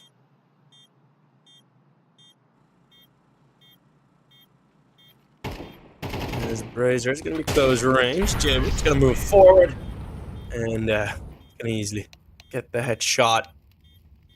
And 7-5. I'm not bashing the coach. He's got 0 kills. I'm not surprised. I'm just stating facts. Stating sheep.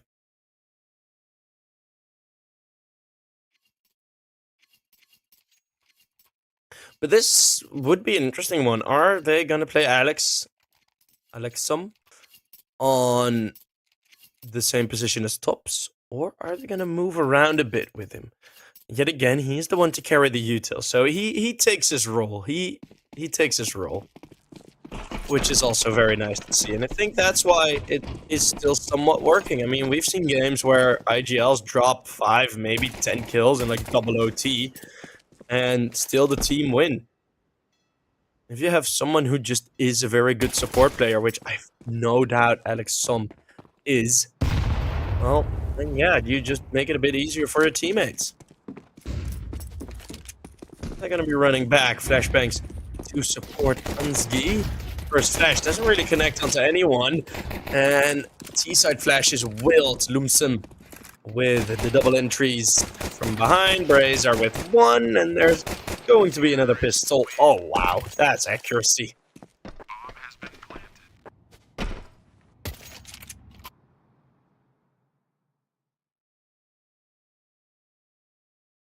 Gonna be CEPTER winning 2 of the pistols.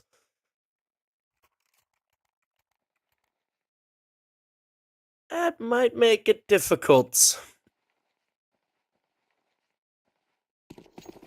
Might make it a bit more difficult for Astralis talent to mount a comeback.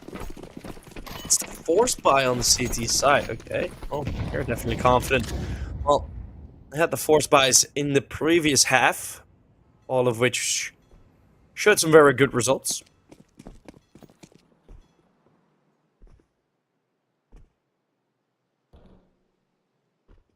And maybe they will again in this one. Is Kier? I don't think he's within earshot of the push on long. Well, maybe he did hear the grass rustle a little bit. There's now a nade thrown in. Ansky, that nade should do some decent damage, but peeks out wide. Too many bodies. Staying close together. CEPTER doing that very well. Instead of a Vertigo, if they had a Negev, there might have been something for it, but who really buys a Negev in a force buy? Huh? Who does that? Who would do that? Me. Who else would do that? Right here. Gonna be walking out wide, and yeah. Oh, okay. Got there for a bit here. Finding a second. Maybe a third. AK not cocked back in time. CEPTER are on 9, a 10th soon to follow.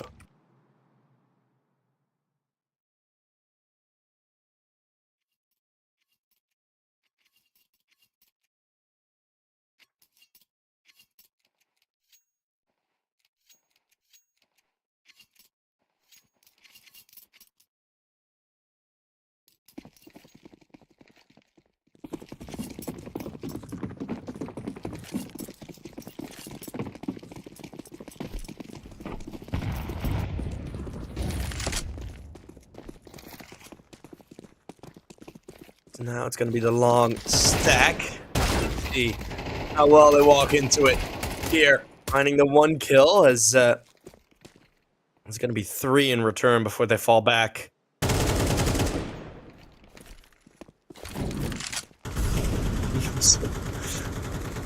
Just throwing a molly. There's not even anyone coming from that angle. We're going to have CEPTER on double digits.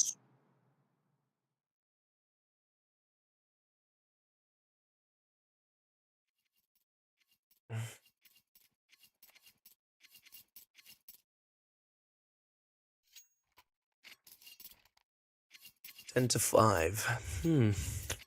Well, Astralis talent. First full gun round. It's 5 rounds.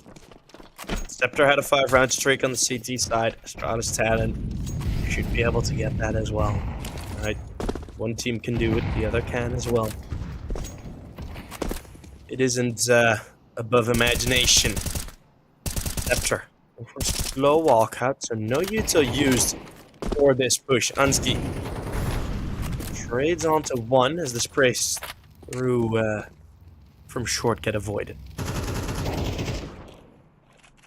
4v4.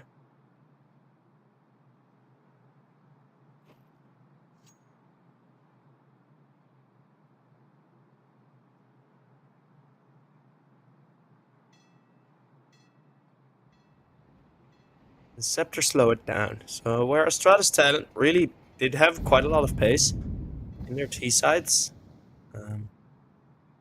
we don't see that much of it from CEPTER in a 4v4 especially. With how much space there is in the map, going for this adventure with the bomb is a decent idea. You leave 2 players. Lumsum can rotate up if you want to get ready for the side take. Even he can support with flashbangs from short over towards the A bomb site. And that's bomb now spotted. Oh, this is an old Alexi B strat. Okay. Let the bomb be spotted and then rotate the other way.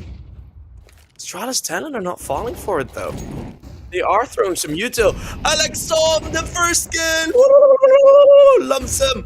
Does it immediately, so it's a 3v3. No, 8 left on the clock. This round is over and done with.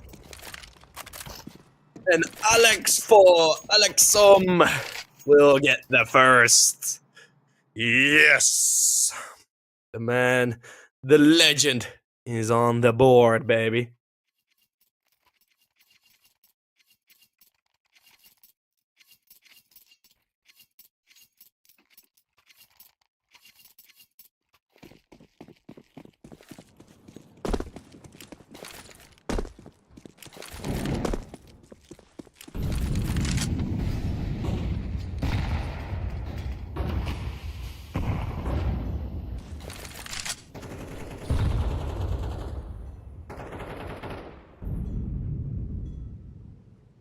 And now, Astralis talent will still have to deal with the pretty stuffed stuffed eco from CEPTER. Oh, and CEPTER's gonna go straight through. Peli and Brazier will find a couple. Ansky on the side, able to hold on. Ansky in the same position that Peli found a lot of success in. And Nofi will just run him down. Support is a bit late. Here. We'll have a molly thrown towards him. Ooh, Gnofi, he just walks into that Molotov. Here's gonna be ahead of the Molotov, so if Leaks pushes this here, okay, Kier has a bit of a gap. He's not out in the open all the way. It's thrown in. Leaks still has his back turn. Could isolate the fights here. He will, and he will find both. Brazier did chime in with a bit of support, but it is Leaks to get both of the kills.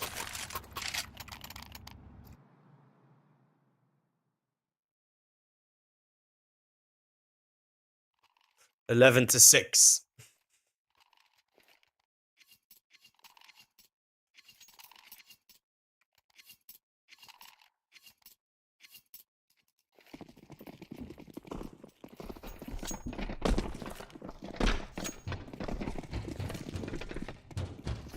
As we might have a very quick day today here. Of course, it is a bit of a compromised situation. It's not the first time it happens, of course, right? These guys have so many tournaments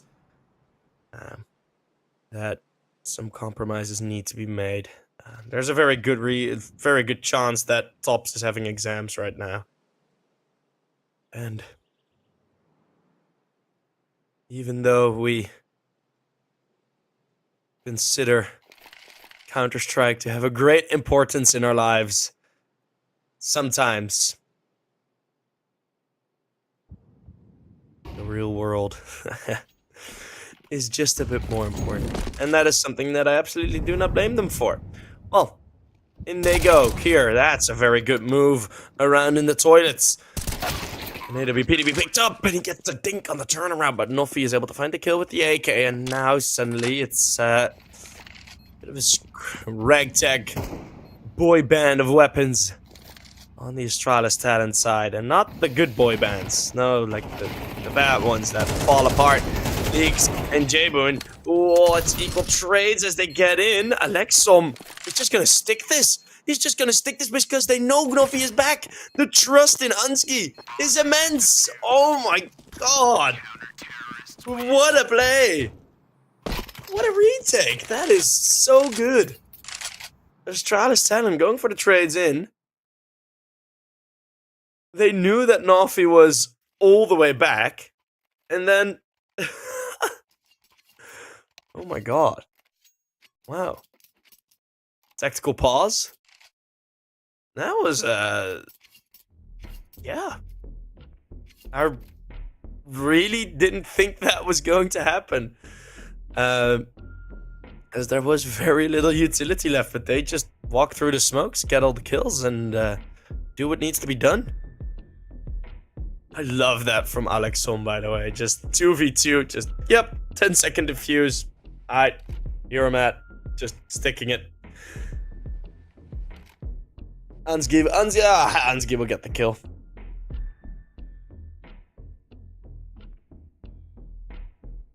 I always like the vibe of a coach playing. And I mean, in Tier 1 it happens a lot as well, right? If players are sick or we've seen it before that coaches will have to stand in. Even at some majors we've had coaches to stand in.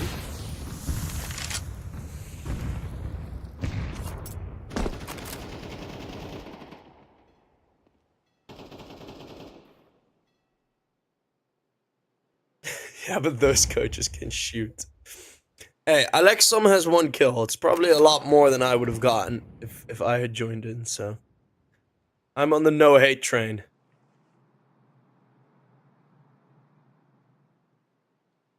CEPTER, yeah, they do still have rifles, and Brazier still has the AWP.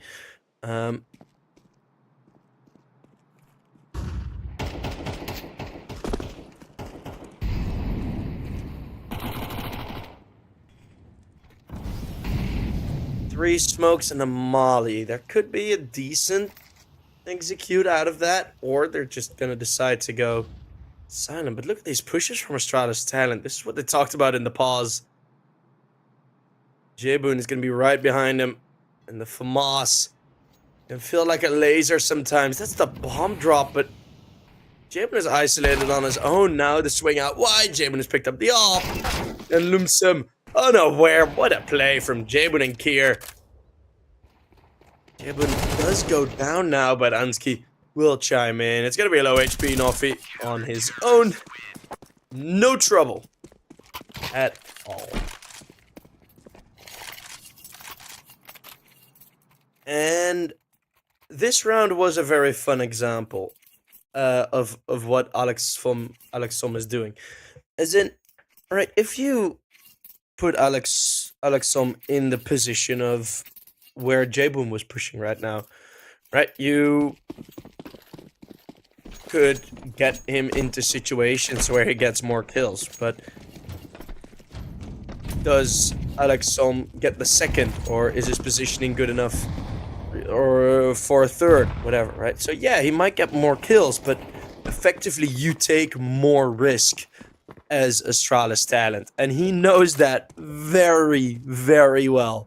So he is happy to just let the better aimers in his team, let the better players go for what they go for.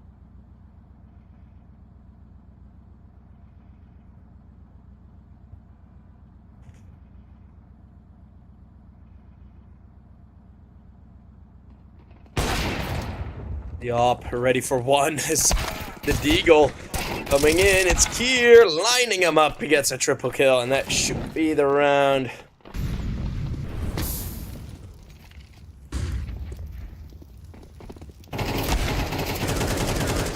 Rock will take him down easily.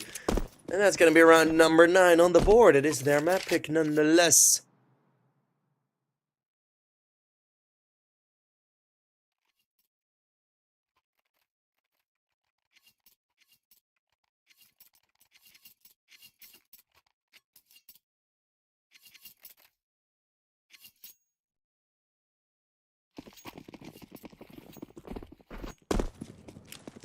Eleven to 9.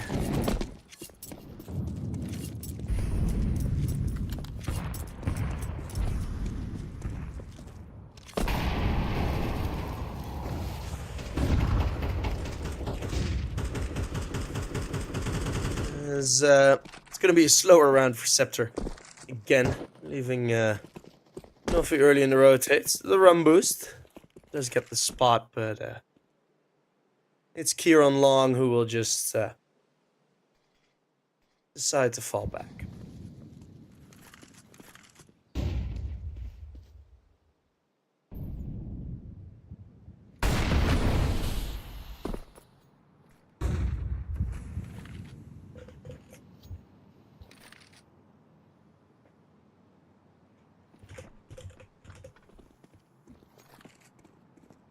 Getting close now to Banana. Kier, ooh, he might be funneled a bit by Brazer's position. This is going to be a guaranteed kill. He does turn around, but it does scare Brazer a bit. Still gets the kill. Telly, move in now. This side take looking good. Ansgi, no, holding on. And CEPTER, they aren't really making their moves in. They want to get a bit of more.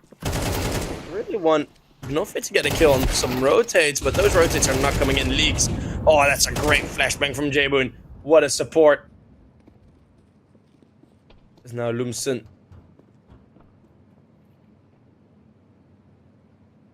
He's going to be on his own. A 1v3, his position's locked in.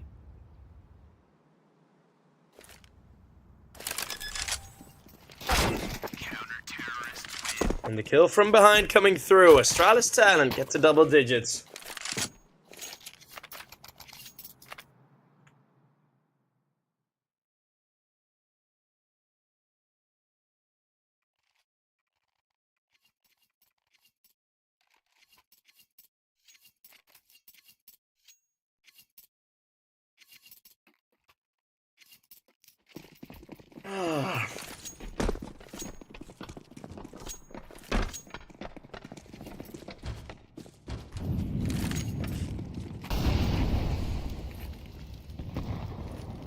Here, ooh, the AUG. That's an interesting one.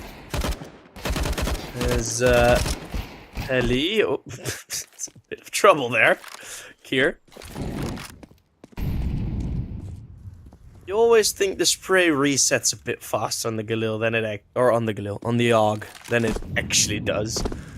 Something that most players run into. You start spraying and then you stop shooting for a bit and then start spraying again. It's like, why are the bullets not going where I want them to go? Well, that's the AUG for you. Kier is low HP, so he's been giving the AWP J-Boon with the AUG. It's just Deagles on the other end. Deagles and Armor peeking behind the scope. His league's finding one more kill, so damage done and an extra kill gained. Croc going for the sprays. Bomb will be planted, so a decent result for CEPTER. 1 kill in the bomb plant. You can ask for much more in such a round. 11-11.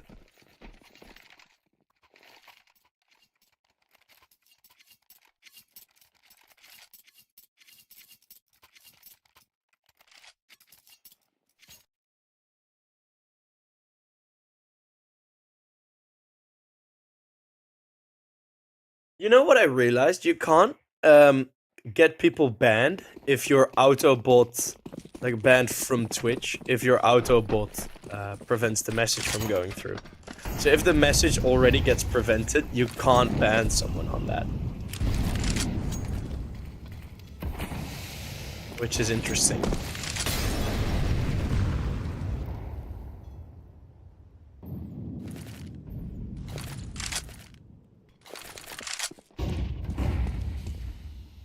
No, I can ban you from the channel, but I can't get you banned from Twitch. I say that because I just had such a situation. But hey, enough about the moderation. We got 2 very important rounds coming up, as it's 2 more rounds guaranteed, and Peli on the push here. Now getting ready on that peak. It's a bit of a lackluster slide out. Jabun with the AWP now has to hold on. He is in a good position. He's got to move forward, though. Oh, he wants to be ahead. Lumsen isn't going to give it to him. Jabun is tucked in. As soon as the support came in, he moved further forward, but he walks right into the crosshair of Lumsen.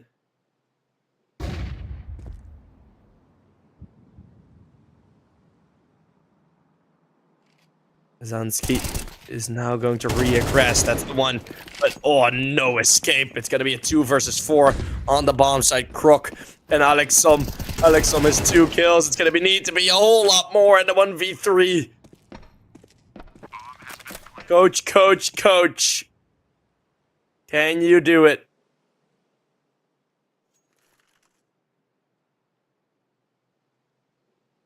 A 1v3 is going to go over towards long. He has a defuse kit.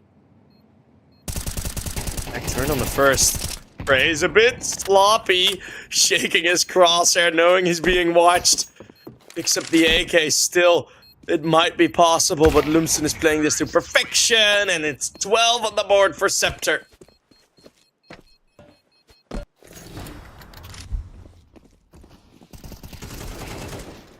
A 3rd kill for Alexum.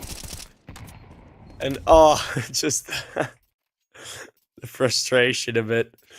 Well, a joking frustration. I don't think any of his teammates are expecting more from him.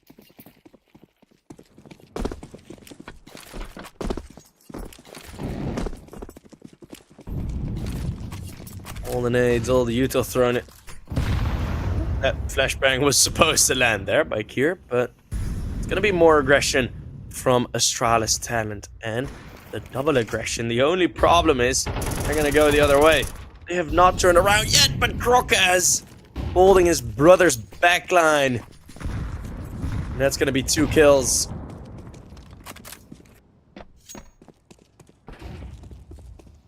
Three v 4 now, or 3v5, sorry. Well, Jabun's nearly dead, but not quite. And with that AWP, it shouldn't be an issue. Ansgi on the B-bomb side, dropping a smoke. Delaying the CEPTER plans, and that's a good peek up and over. It's more kills, it's overtime as Ansgi even steals another kill from Alexum. That's why he got so little. Ansgi with 22 kills has been stealing all of Alexum's kills. That's the reason he's on 3. Don't be fooled.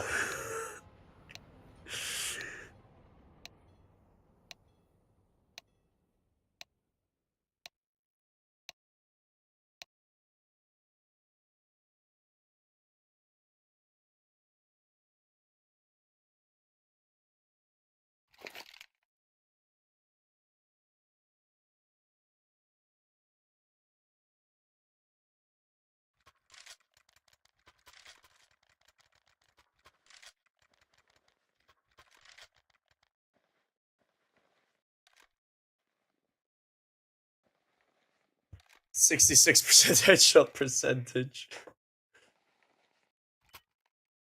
Well, 12 to 12, the AUG again for Kier, and I do like the CT setups that Astralis have gone for quite often. You know, the aggression, putting the defensive line a bit more forward, doing it supported, doing it together. That is something that I do enjoy. So we're gonna have Kier in con, peeking out for the first and the second. The sprays through, also connecting onto Brazer, who's on 1 HP.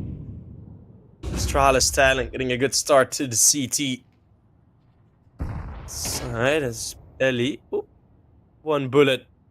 Kira doesn't really want to peek it anymore. The nade. Oh, yeah, that is... that is always going to be a kill.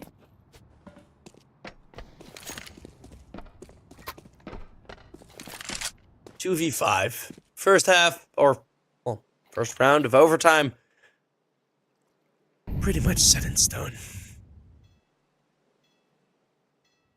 I have a feeling that we're not gonna see CEPTER getting to 13 first. But hey, who knows? Peli and Gnoffi. You know, Gnocchi. Nice pasta.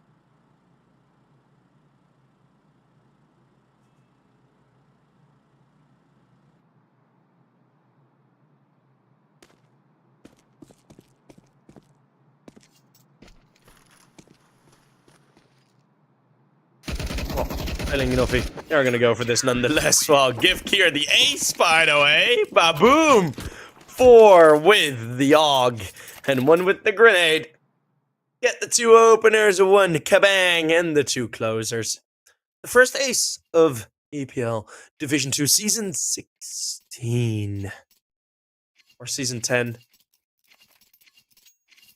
Or Season 11. I don't know.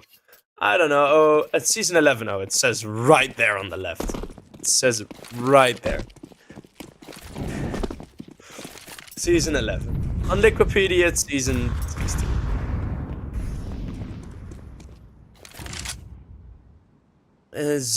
This time it was Jabun going for aggression in con, and that is the reason why they are running across long. But Kier, oof. Bit sensitive on the crosshair there, going for the second peek. Peli is able to trade.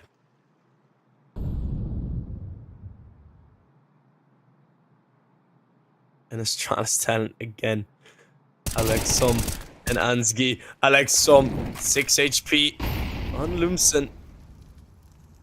And it's Ansgi finding 1 more kill. It's so much control. Even if Alexom does not convert this kill onto Lumsen, he's done his job.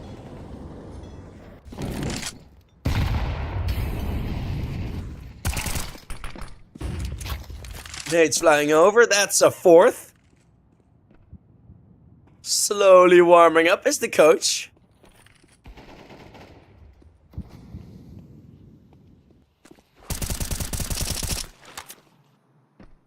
And the Astralis talent look to have a very good seat. Oh, Alexom right in between them. Oh, a free kill. Can he get the double? Again, it gets stolen. But it's the double kill for Alexom in the second round of overtime. The coach does his work. And it's going to be on 6 kills now. That should have been 7. Croc is a meanie pants, okay? They are stealing all of his kills. They really are. They don't want him to succeed. No. It's Astralis 10. I mean, yeah, this is looking very good on the CT side. And it already did look good on the CT side, right? There is a reason that they came back. And CEPTER is just playing a bit too passive, playing a bit too puppy. You know? Like, yeah, you're biting, but there's no real teeth going through the flesh. Maybe this one. they will be able to break some bones. Lumsen is going to be sent in first. Everyone's blind, but there's 4 players here. Wow, make that 2 less. Has Krok and Alexum now in this side, holding on. The nades are good. And it's 3 kills from Krok and Alexum on the bombs. Are all both blind. It's Krok going down to Leaks. It's the 1v1. Jibun, the AWP. Molotov thrown out. There's still a minute left. No rush for Leaks. If he wants to, it can even go all the way around.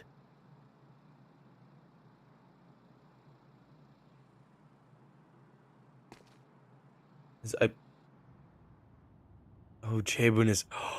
Oh, wow. Jabun is waiting for this push. I thought he lagged out. I was like, why is he aiming at the wall there? But holding his angle. Leaks. Judges it empty. Jabun still on the Vertigo. They spot each other. The AK wins that battle. CEPTER at least win 1. So, some salvation going into the second half of overtime.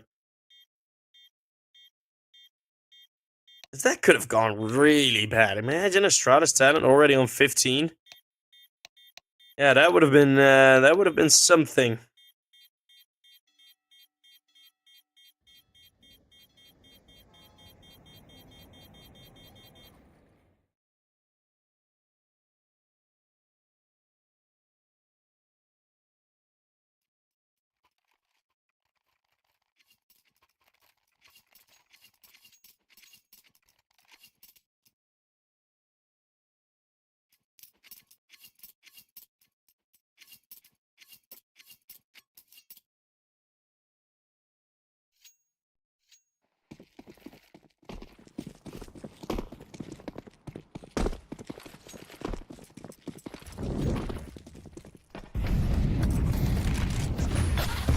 Half number 2.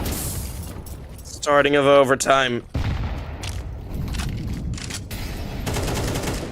Already to fight in con. It's Razor falling back with the damage.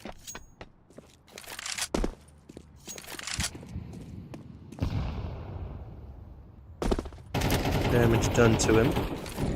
So some shots being fired.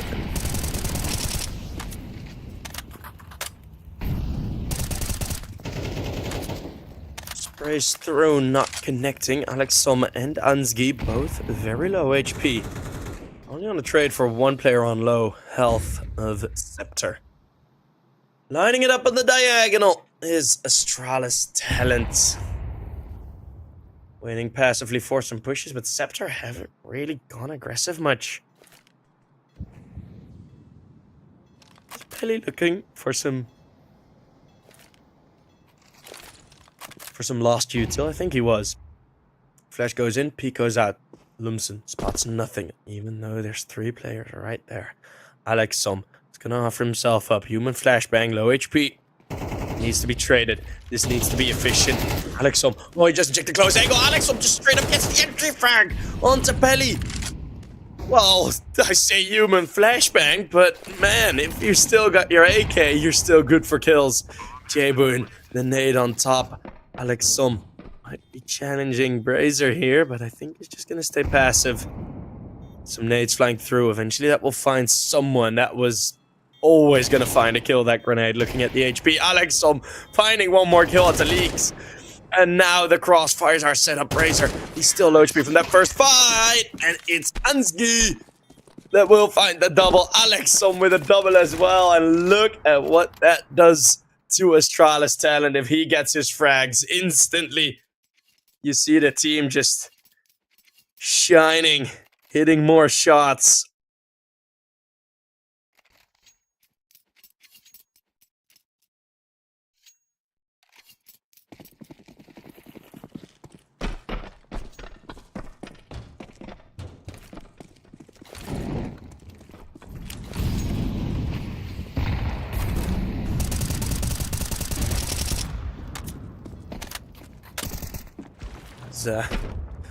Spray throughs are now happening.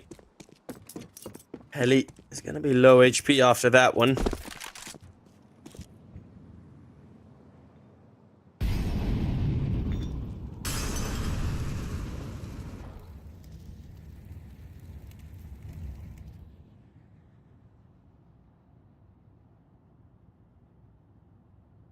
Leaks. Slowly creeping up connection. This is actually a very advanced position for the CTs. There's a lot of pressure. Leaks dripping in 2 kills. And all the close positions now. CEPTER will surely win another round. It's now Razor on one of with the AWP. Finding the final as well. No surprises there. 14-15. Ooh, very, very close.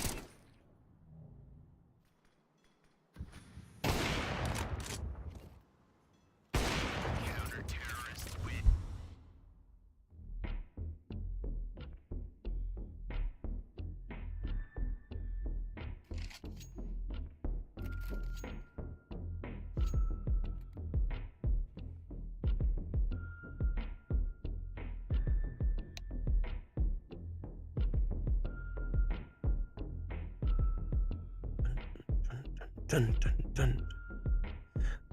The timeout.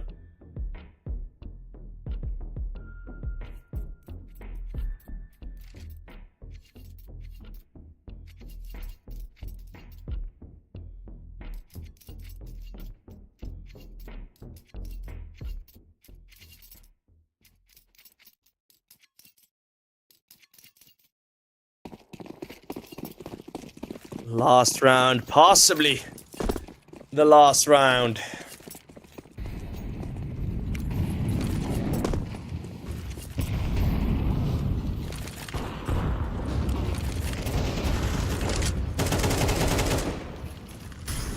Oh, Pelly. Okay, wow, that is quick, right? The B-bombs I take, and Pelly is pretty much getting all pressure instantly off it. A double kill for him. Razor already had the first, and Kieran Jabun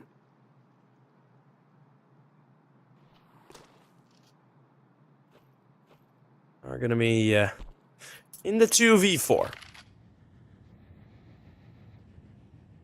CEPTER are gonna need to make at least one mistake.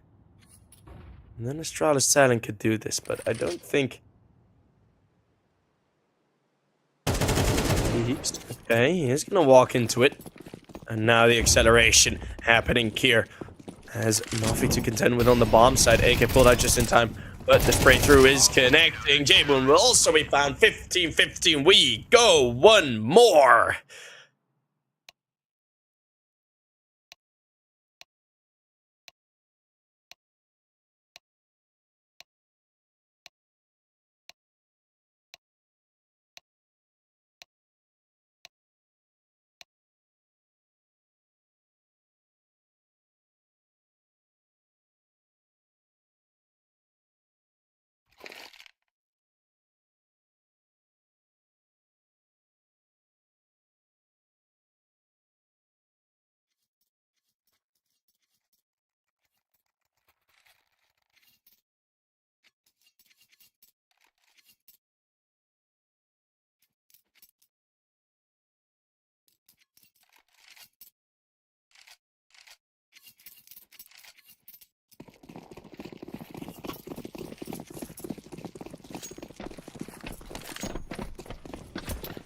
Ooh, yeah, how many more strats do you have?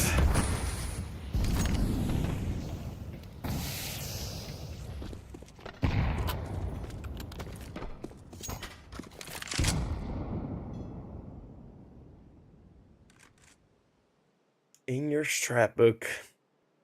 CEPTER are going to be passive again, although this time they go for the monster push. We haven't seen this one yet.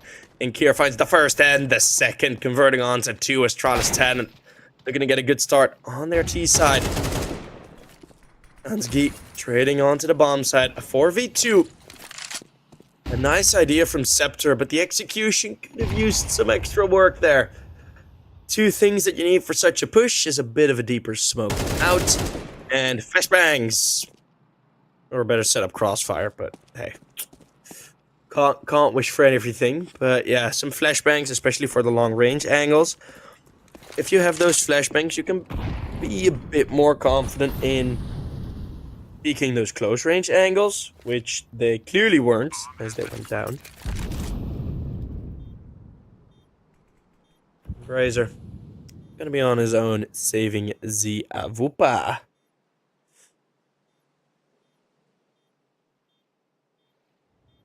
Awupa. Oh, quick scope misses. Have you guys heard the Eurovision song of the Netherlands? Alex, what are you doing, mate? They're all throwing nades at them. Right. 16 on the board.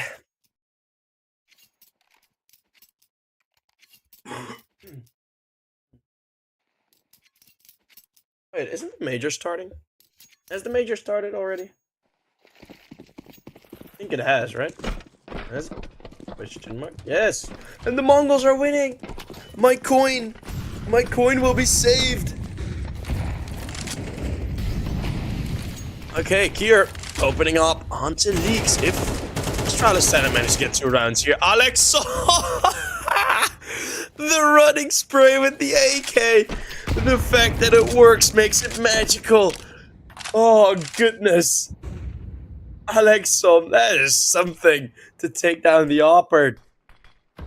2 rounds on the T side for Astralis. It would be a massive step towards winning this game. It's a Nofi that does find Jabun though.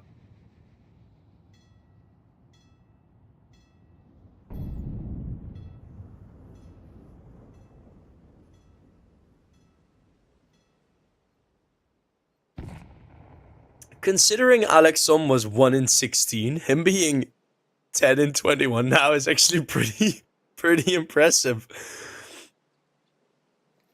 He's rocking a positive KD in the last couple of rounds.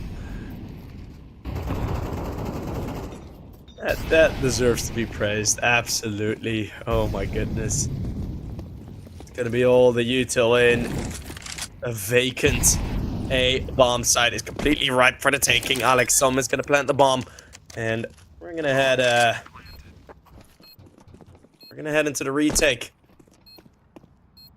It's overtime. We're playing a 16k overtime, so not going for retakes is no excuse. You have the money. You decide what you do with it. Alex Sum, another quick kill on the bomb side. Is there more to find? A 4k potentially. It's the 3k for Alex. 12 on the board now for the coach. And look at this kill. This is just... That is so stupid. Oh, I love it. I absolutely love it. That's gotta be so frustrating if you're Brazier. Right, because he had the peak earlier, right? He missed 1 shot already, and you just see an AK going, just sprinting back and forth like the video of the monkey holding the Kalashnikov. But he gets his kills with it. Brazier, see another shot onto Kier. Alexum this time is on 1 HP. This is looking like a lot better of a setup for CEPTER already. More control, Pelly and Leaks. Alright, you have Leaks in here deep. Pelly was in con. There was supports. Pushes double, and look at how clean CEPTER can win a CT side round.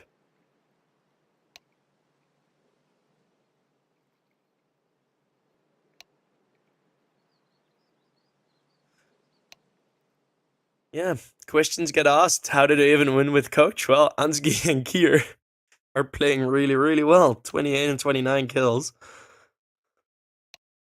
Pretty much everyone in the server is playing really, really good. Right? Because looking at CEPTER, you have the bottom performers, Lumsen, who has 8 assists, 19k damage. It's, well, just 200 damage above the coach on the other team, but no, like everyone in the server, like, no one is really lacking. I mean, in the beginning you could say Alexom, but on the other end, it's the thing is, like, he's a coach. If you expected more than 5 kills from him in regulation, you are delusional.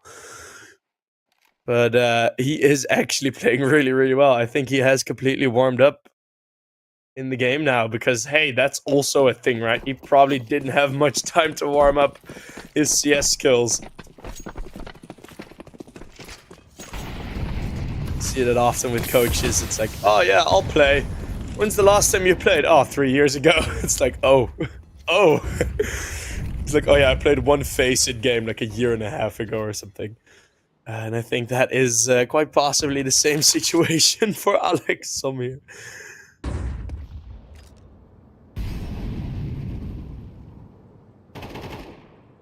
Here, has that AUG back.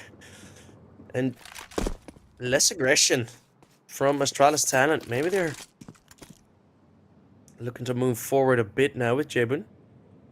Going for his double-angled support.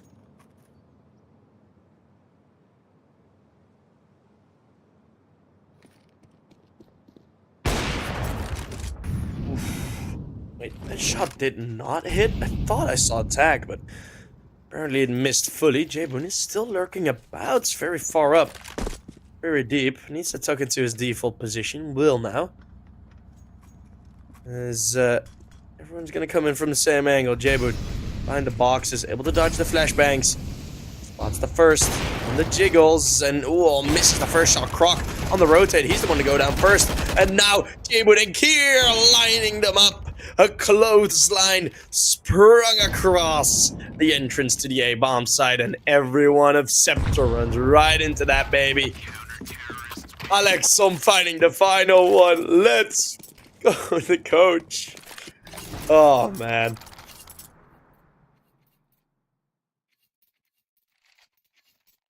Astralis Talent, they play it so well. They play this so well. CEPTER on 16. It's going to be map point on their own map pick for Astralis Talent. Of course, everything could still change in the next map and the map afterwards. But for now, boys at AT look really, really strong.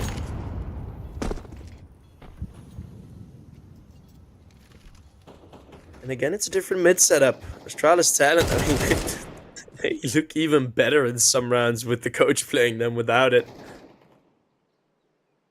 Razor is going to go for his own adventure. He's hearing all these footsteps from Jebun. Like, he knows Jebun has fallen back. So Brazier knows how much space he can take for free. In the meantime, his teammates are going to be attacking the B bottom site. Close range, Ansgi. Usually not good for more than one there. As Alex Som is going to be pushing forward as well. Alex Som will be caught, traded by Ansgi.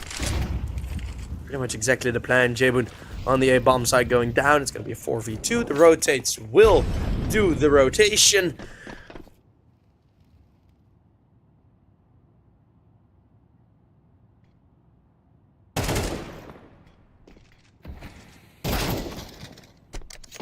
And even though Ansgi finds one kill in this 2v4, do I really think it's going to be possible for them? Not really.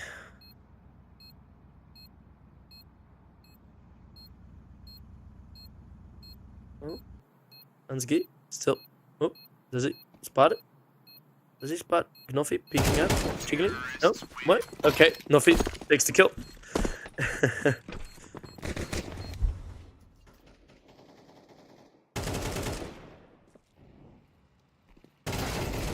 And it will be 17, so we go a bit more, and a bit more, and a bit more. Oh boy.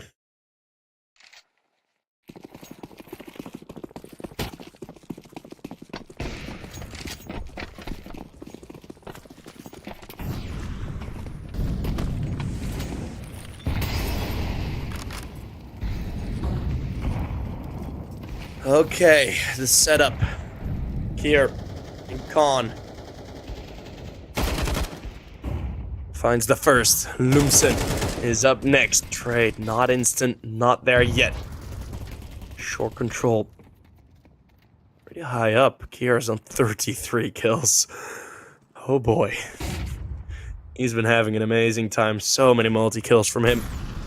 Important multi-kills as well. Yeah, there were some eco frags, but a lot of kills. Very important. Pelly gonna be walking in. He's gonna find the first. The spray transfer is great. Croc now needs the trade. J-Boon for the win. It's a 1v2. And he finds the first through the box. Connects it onto Novi. Leaks. He's gonna be exposed. J-Boon. What a clutch on the 1v2. With the coach, they managed to survive the first test. And that is J-Boon with the 1v2. The map pick of Astralis Talent will go to Astralis Talent. Oh my god, that is ridiculous. Oh wow. Well, that is some game. Alexom going 1-16. They make the comeback. And it's the round win. It's the win. It's the game.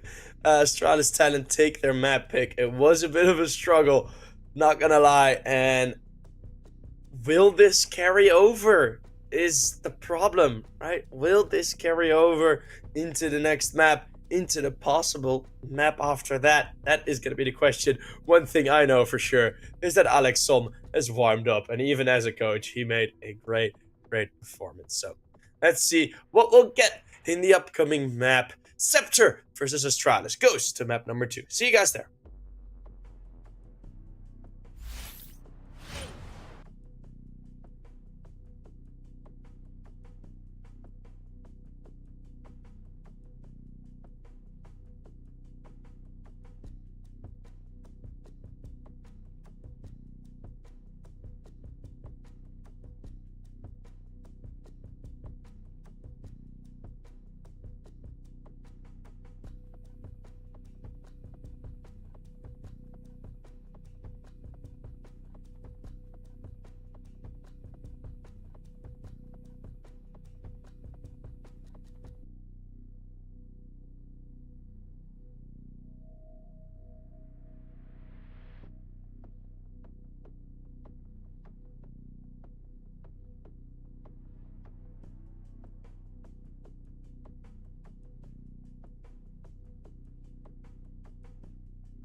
Hello, we are on Vertigo. Astralis talent versus CEPTER. We just saw a banger of a matchup on Overpass. Having a good performance near the end there. Well, now he's going to get tested early as all of the CEPTER players are lining up outside of B. With one player holding middle. Let's see if Alexom and Ansgi in the same positions. Let's see if they can deal with it. Alexom is going to be found very quick. Ansgi is going to need more than one kill. He hides in the smoke, but that means his teammate is isolated. And Ansgi is going to be found by Lunsen, who realizes the possibility of tricks. Leaks called out. Ansgi wasn't there on the bomb side, and that's a couple of very quick frags. Leaks, Lunsen, and Pelly all chiming in for a couple near the end there. So they win the pistol.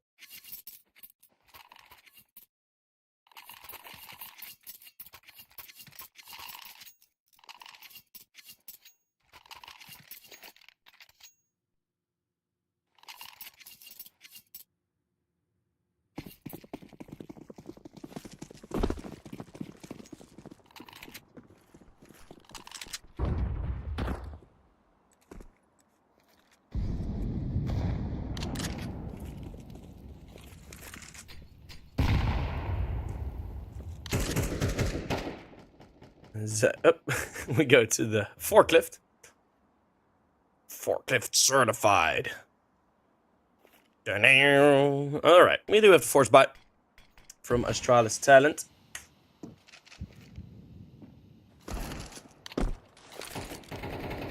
There's some nades thrown in. Doing 2 damage to Brazier. That is not what you can call significant. Kier, though, he finds Nafi as they double push into the ladder room. It's a very good play, actually. Double pushing into ladder, you don't see that too often. And now everything's used to boost over. Finds one more kill. Suddenly, Brazier sees his teammate flop to the floor. Pelly gets the double spray, but J-Boon is able to get a trade in. J-Boon with one more. Now it's a 1v3. Pelly goes for the spray transfer. Needs to hit that shot. Gets linked through the wall. Not a significant amount of damage. He is still alive. He can still do this. There's a smoke with J-Boon. It's a dicey peek out and low on bullets. 3 left. Pelly has a chance to go for the reload. Has it now. It's Alexom in a 1v1. Pelly on 7 HP. Wins himself a 1v3. Alexom couldn't connect the headshot, and pretty much any other weapon than the K10 would have most likely gotten the job done there, but ooh, CEPTER. Saved by the bell. Well, saved by the Pell. As it's Pelly getting a 4K in that round. And yet again, same as on Overpass, Astralis talent in these force buys, they're getting so close to winning rounds. So incredibly close to winning rounds. It's going to be another double push here. Oh my goodness. That's 2 Deagles. Already another opening kill. A Galil picked up, saved Grok on the boost, finds Brazier. What are these Deagles from AT?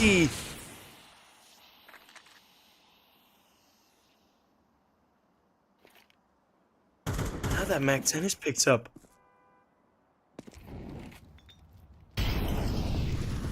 Saving weapons left and right. They're gonna go for the aggression. Leaks, though, will find 2. Ansgi not picking up an over. That will be his demise, so the advantage lost. They wanted to get control back, and the flank from Alexom is coming in again. If Kier gets one more kill, might certainly be something up for this round. Alexom coming in from the flank. Kier needs to stay active. Kier needs to show his presence. Oh, what? Straight through the smoke? He finds Pelly. That was the one who clutched last time. And now it's Lumsen. Alexom, he's just holding the rotate. If Lumsen decides to go all the way back, which he probably won't be doing, Alexom standing behind the box. Lumsen, he's going to be clearing ramp again. Ooh. Very well played thus far from Astralis Talon. Well, you don't win with the Deagles and the SMGs. Apparently they do win with the Deagles and the USPs. It's Astralis Talon. Second buy. Well, it's not even a force buy. It's not even a force buy. They had 2 Deagles and a P250. And that is enough to win a round. Oh my god. 2 AK saved first on the board for Astralis Talon. I found this pick weird. Astralis Talon are good on Vertigo. And they are just hitting their shots. That jumping kill from Croc, by the way, that was absolutely ridiculous. That was stupid. He was jumping for the boost. And Mach 10 peaks. I don't even know if it was mid-jump or just when he landed. Gets the 1 league. Oh boy. CEPTER now only have 2 AKs here. With one of the 2 AKs on the CT side, already able to find the opening pick. Flash goes over, leaks. Turn around from it though. Not as poppy as the pop flash could be. And Lee on the other end of the smoke rock. Quick flick of the wrist. As we have Alexom standing behind the pillar here. Lumsen not aiming for it. Alexom very early on the board now. 1 and 2. That's a lot better of a scoreline than he had. And he's just getting the information, letting his teammates do the killing.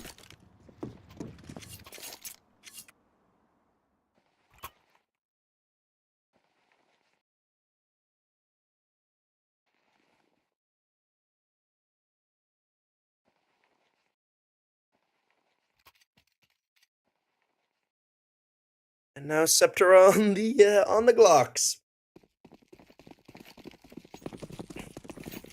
It's only going to be the single save.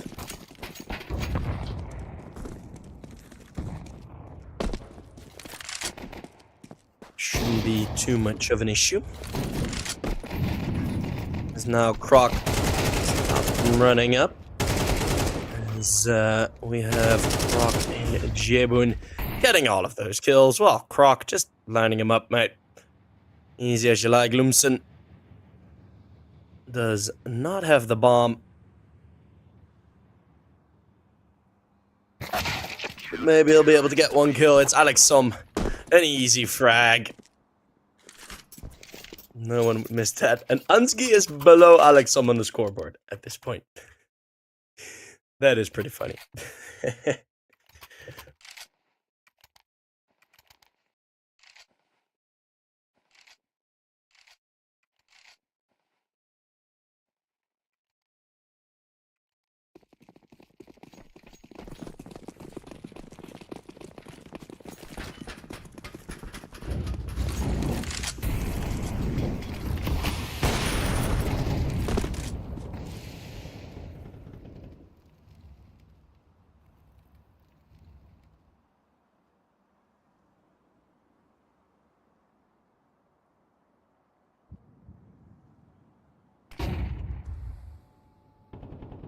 Rock topping gap now, and he will be found by leaks, as that's Jebun with a quick trade. No util to flush him out, but enough bodies maybe. Peli, ooh, the flick misses. Kier's there to help. And now the flick, also not connecting Jebun, missing some shots, throwing smoke to escape. The flashbang fell off the building, but it's Ansky with the flank. A 3v2. Heading in now, and Ansky still in enemy lines. Now picking up an AK Brazier on his own. Astralis Talent. They're looking so good on this CT side. They're playing very aggressive.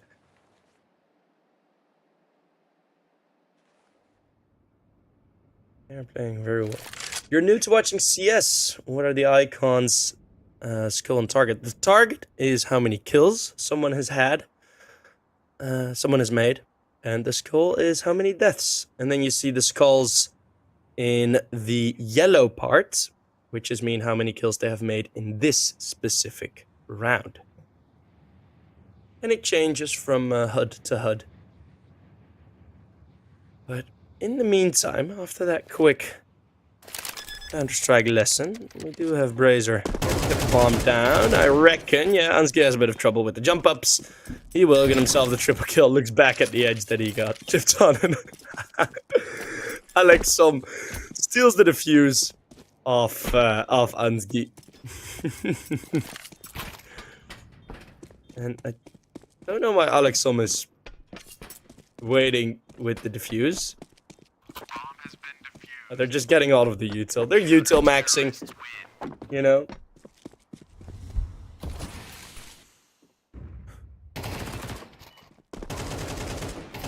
Everyone took the crown for most missed op shots. Have you seen Draken play?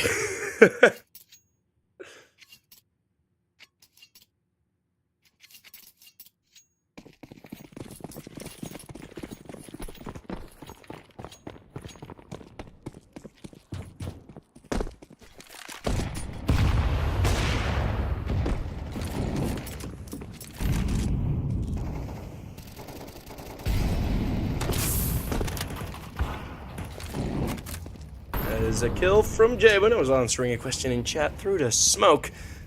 It is Brazier to be found. CEPTER each and every time going for these types of buys where they have no util. I mean, yeah, you got AKs, but there isn't really much to carry on with.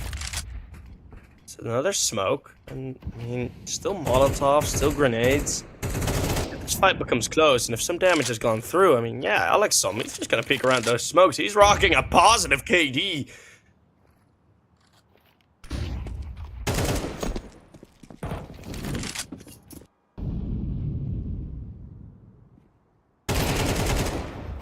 As, Jabo now misses a shot onto Leaks.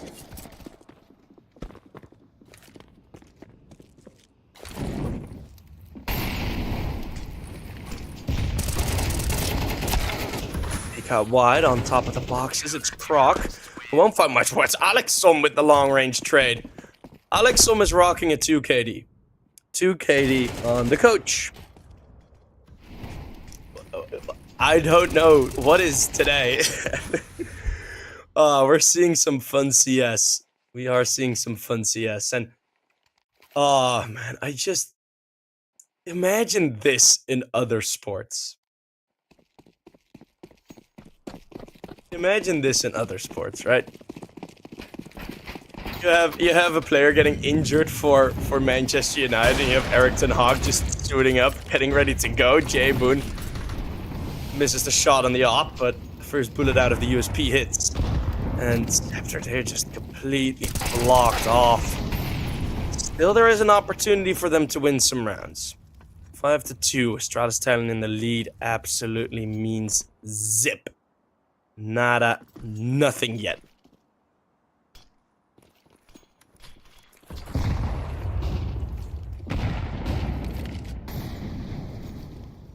Enemy at the edge of the bomb set. Ansgi is in a bit of a dangerous angle.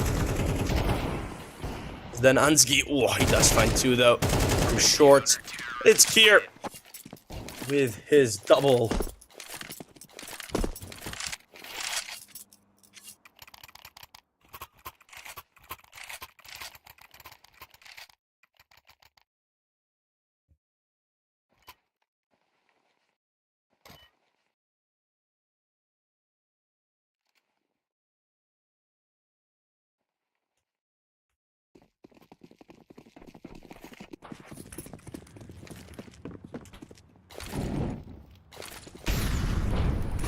Muto used again. Finally some Muto on CEPTER. Managed to eco for one round.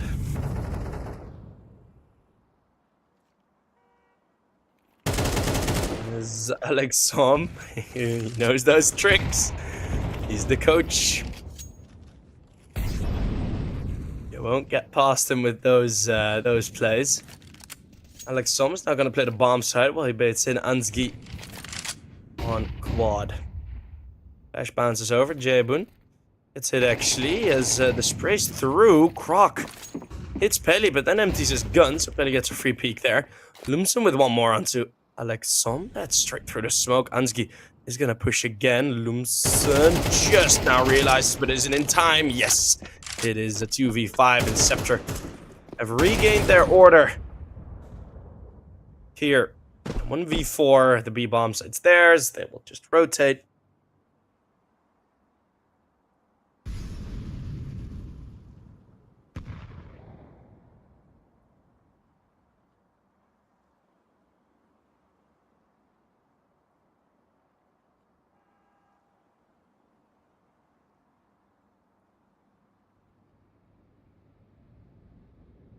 Has been planted.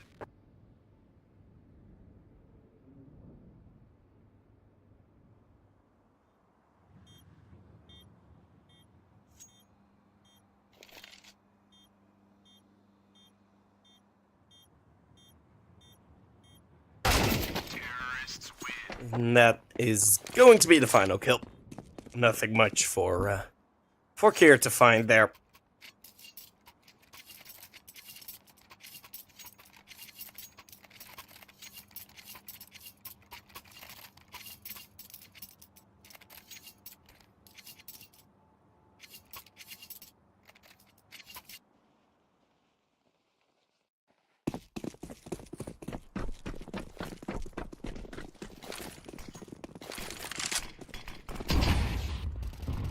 Nades early on. Alexom going for a bit of an early spray as Ganofi is gonna walk with his mate Embracer middle, and Ansky is gonna be surprised by that. A very unpleasant surprise. Double kill in the opener. CEPTER will only need one more round after this to break Astralis Talent's economy, and oh, this is pretty much a save call already. If you get 2 kills cleanly like that, there's absolutely nothing the CTs can do. Flash goes in. Well, that puts the nil in the round number 10 coffin, doesn't it? Belly even finding Croc Jabun. It would be worth saving that AWP. It hasn't had the most impacts, but it won't matter anyway. He gets taken out. Jabun is Jay gone. And, well, hey, what do you know? CEPTER have util, and all of a sudden, they start to win rounds.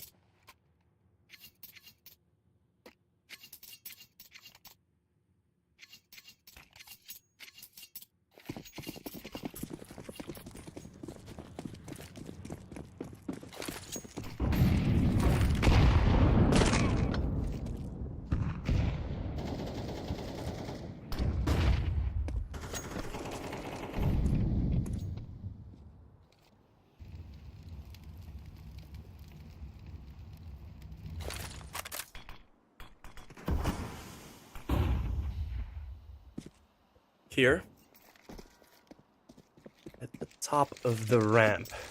Already the first kill coming through. Leaks has gone down to Croc in that fight. The shoulder from Razor spotted as a good target for Kier. The trade is going to come through onto Peli. Lumsum is fighting with the XM of the coach. The nade is there, but the damage is done. An XM on Alexom, and Astralis Talent will continue to win rounds. Something I didn't really see happening on the CT side. Jabun on the sliver gap, finding the kill onto Nofi.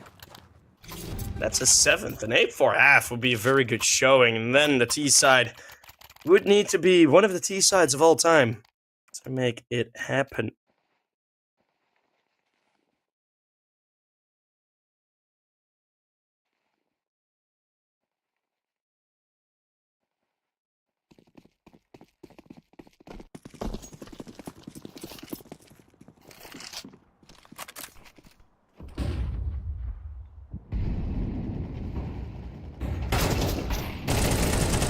Leaks, finding the opener. Ansky. Trade. Kier and Ansky again going aggressive in middle. Not stopping with just a kill. They want information. They want control. It's Alexom winning the 1 versus 1 against Lumsum. Flash is going through. Alexom not hit. Still rocking that positive KD. 5 and 4. He's been avoiding gunfights as much as he can, and that's an ambitious peek out. Oh, it's starting to get into his head. The confidence, Ansgi in a 1v1 with Heli. Needs to go for the reload. That nade is great, by the way, but Ansgi might still be falling. Oh no, the flashbangs are good. Leaks in a 1v2. Still nades, still mollies. If they go for the gunfights before they throw the util, there might be a bit of a problem. It's Kier that will find the final kill. Maybe the damage was unconfirmed, but Ansgi will find it. Mongols 10-5 lead. Oh, I think my pick'ems are saved then. I think my pick'ems are gonna be alright then.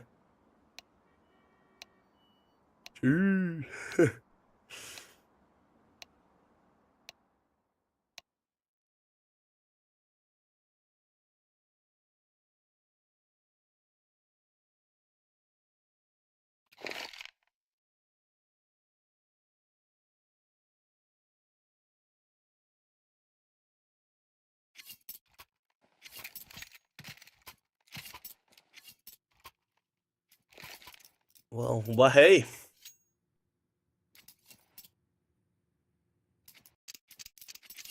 The pistol round of the second half, it is Astralis talent.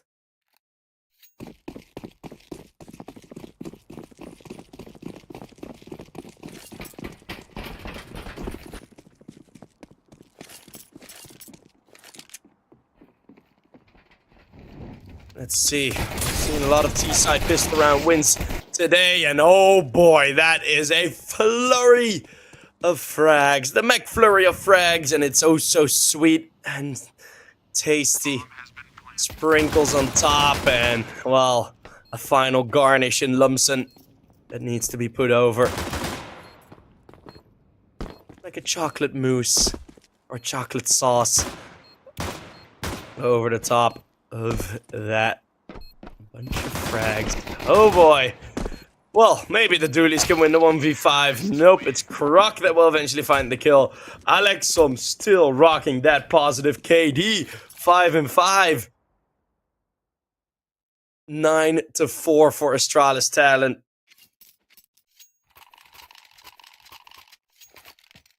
Winning with a coach, it should be impossible, they say. Well, I shall direct you to CS Summit 2019, I think it was. End of 2019. Where we had Regin and the stand-in and NATO to complete the Mouse win of that tournament, the Mouse Sports win. And that was with a stand-in and a coach. Against G2, by the way. A tournament-winning G2. Yep. You can have a coach, but if you just play well, you're just gonna win. Astralis talent, they're gonna be waiting about... Probably hurt the drop-offs of all the players. Oh, they're gonna be rotating very fast. Maybe they think this is a fake. Alex Tom was very deep into the bomb site already. Look at how much damage there has been done to Croc and Ansgi. That's 2 nades that have been bought. And their health is gone. Here and Jaywood are gonna need to do a lot of lifting here. Let those biceps grow.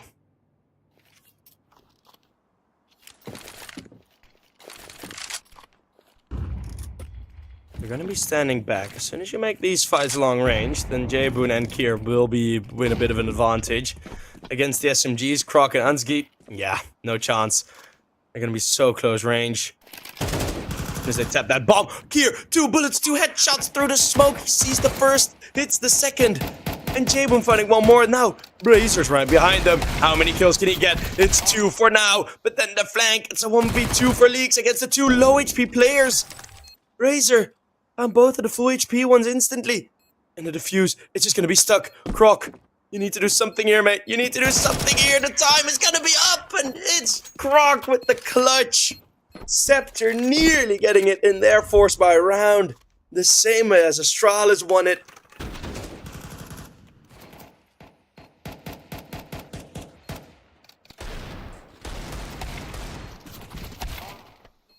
but it's not gonna be for them. Oh, man. Leagues does get off the bomb, hearing the footsteps. He knew he had the time.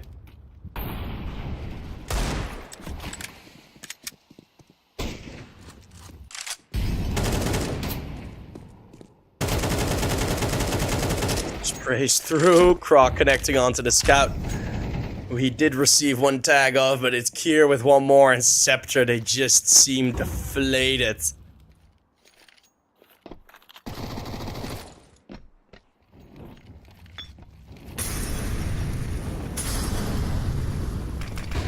It's going to be close range. It's good for one kill, maybe more. As there is more, not a third though.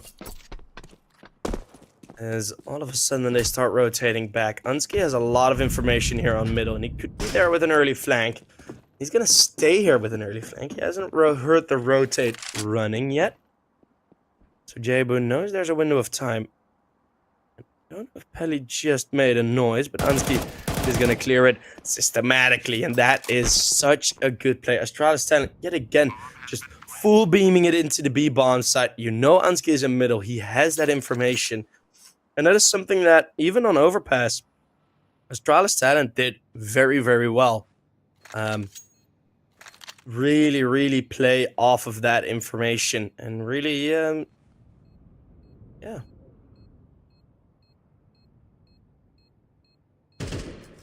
Really using it, as in not throwing it away, not overthinking it either. Astralis talent, they're looking so good, and that makes me happy, right? I'm a fan of academy teams. Terrorists win.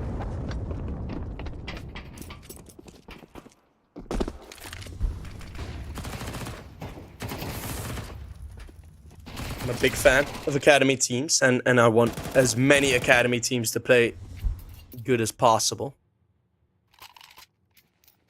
Or as good as possible. Because it's such a good way, right? It's a way to have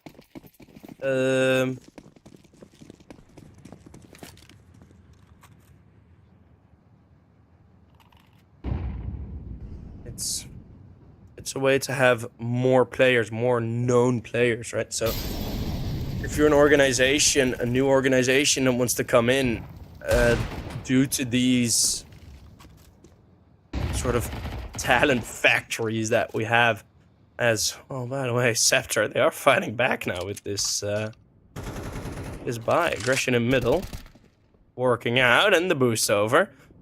So CEPTER doing out all the right thing, all the right things, spit it out.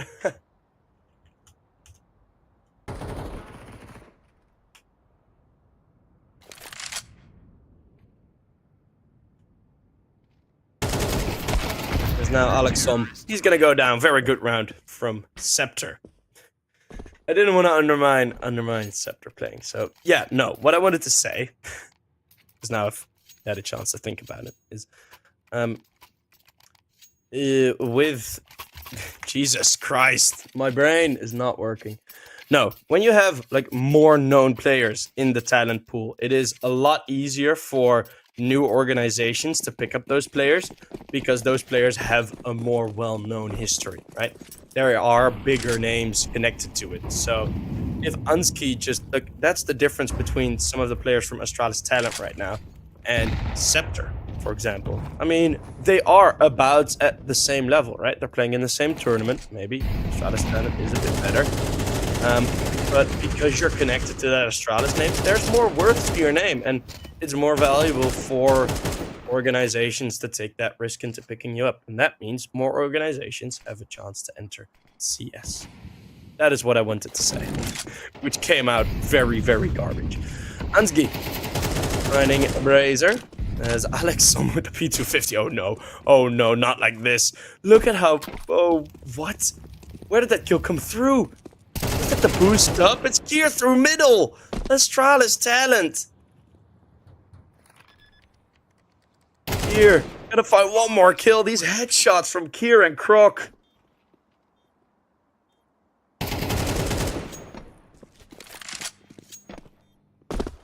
It's Pelly only with the 1, but that's a consolidation kill. 12 will be on the board. Alexom, the hero with the P250. Jesus.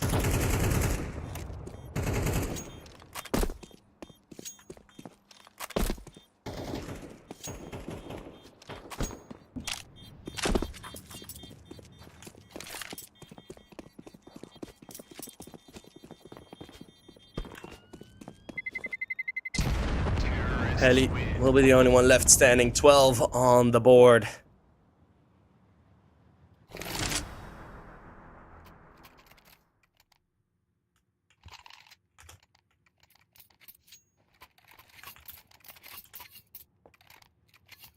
As the oh no, the Krieg.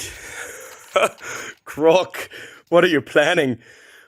A Krieg for Astralis talent, not even a timeout called CEPTER. They just want to get this over with. I have a feeling it's saw some players describing a possible tilt, and I wouldn't be surprised J-Boon finding the opener. He doesn't even have an op. If Leagues decides to step out wide about a meter, there's the Krieg, and there's the M4A4 or M4A1S. As the silence will be falling upon CEPTER. That's a peak wide from Noffy, trying to dodge a flashbang, but he won't be able to dodge the bullets. Lumsen is on his own, and Astralis talent, even with a coach, but with all of their players playing at a top level, top form, they will beat CEPTER in a very dominant second map showing. It was all to play for on that overpass in that double overtime, and I think that might just have been a bit too tough of a loss to take for CEPTER. And on the other end, I was just praising Astralis throughout. I mean, you saw what Astralis were doing, right? And I mentioned it before, so many plays where they get that little bit of information and they make the decisions with that. Now, going forward, K10 versus CEPTER. I do expect K10 to win that. Permitta versus Astralis talent is going to be a good test, because I do think Permitta is a team that is right on the verge of being considered a solid tier 2 team. They are making very deep runs in pretty much all of the tournaments that they enter. So keep an eye on that match when that will be played.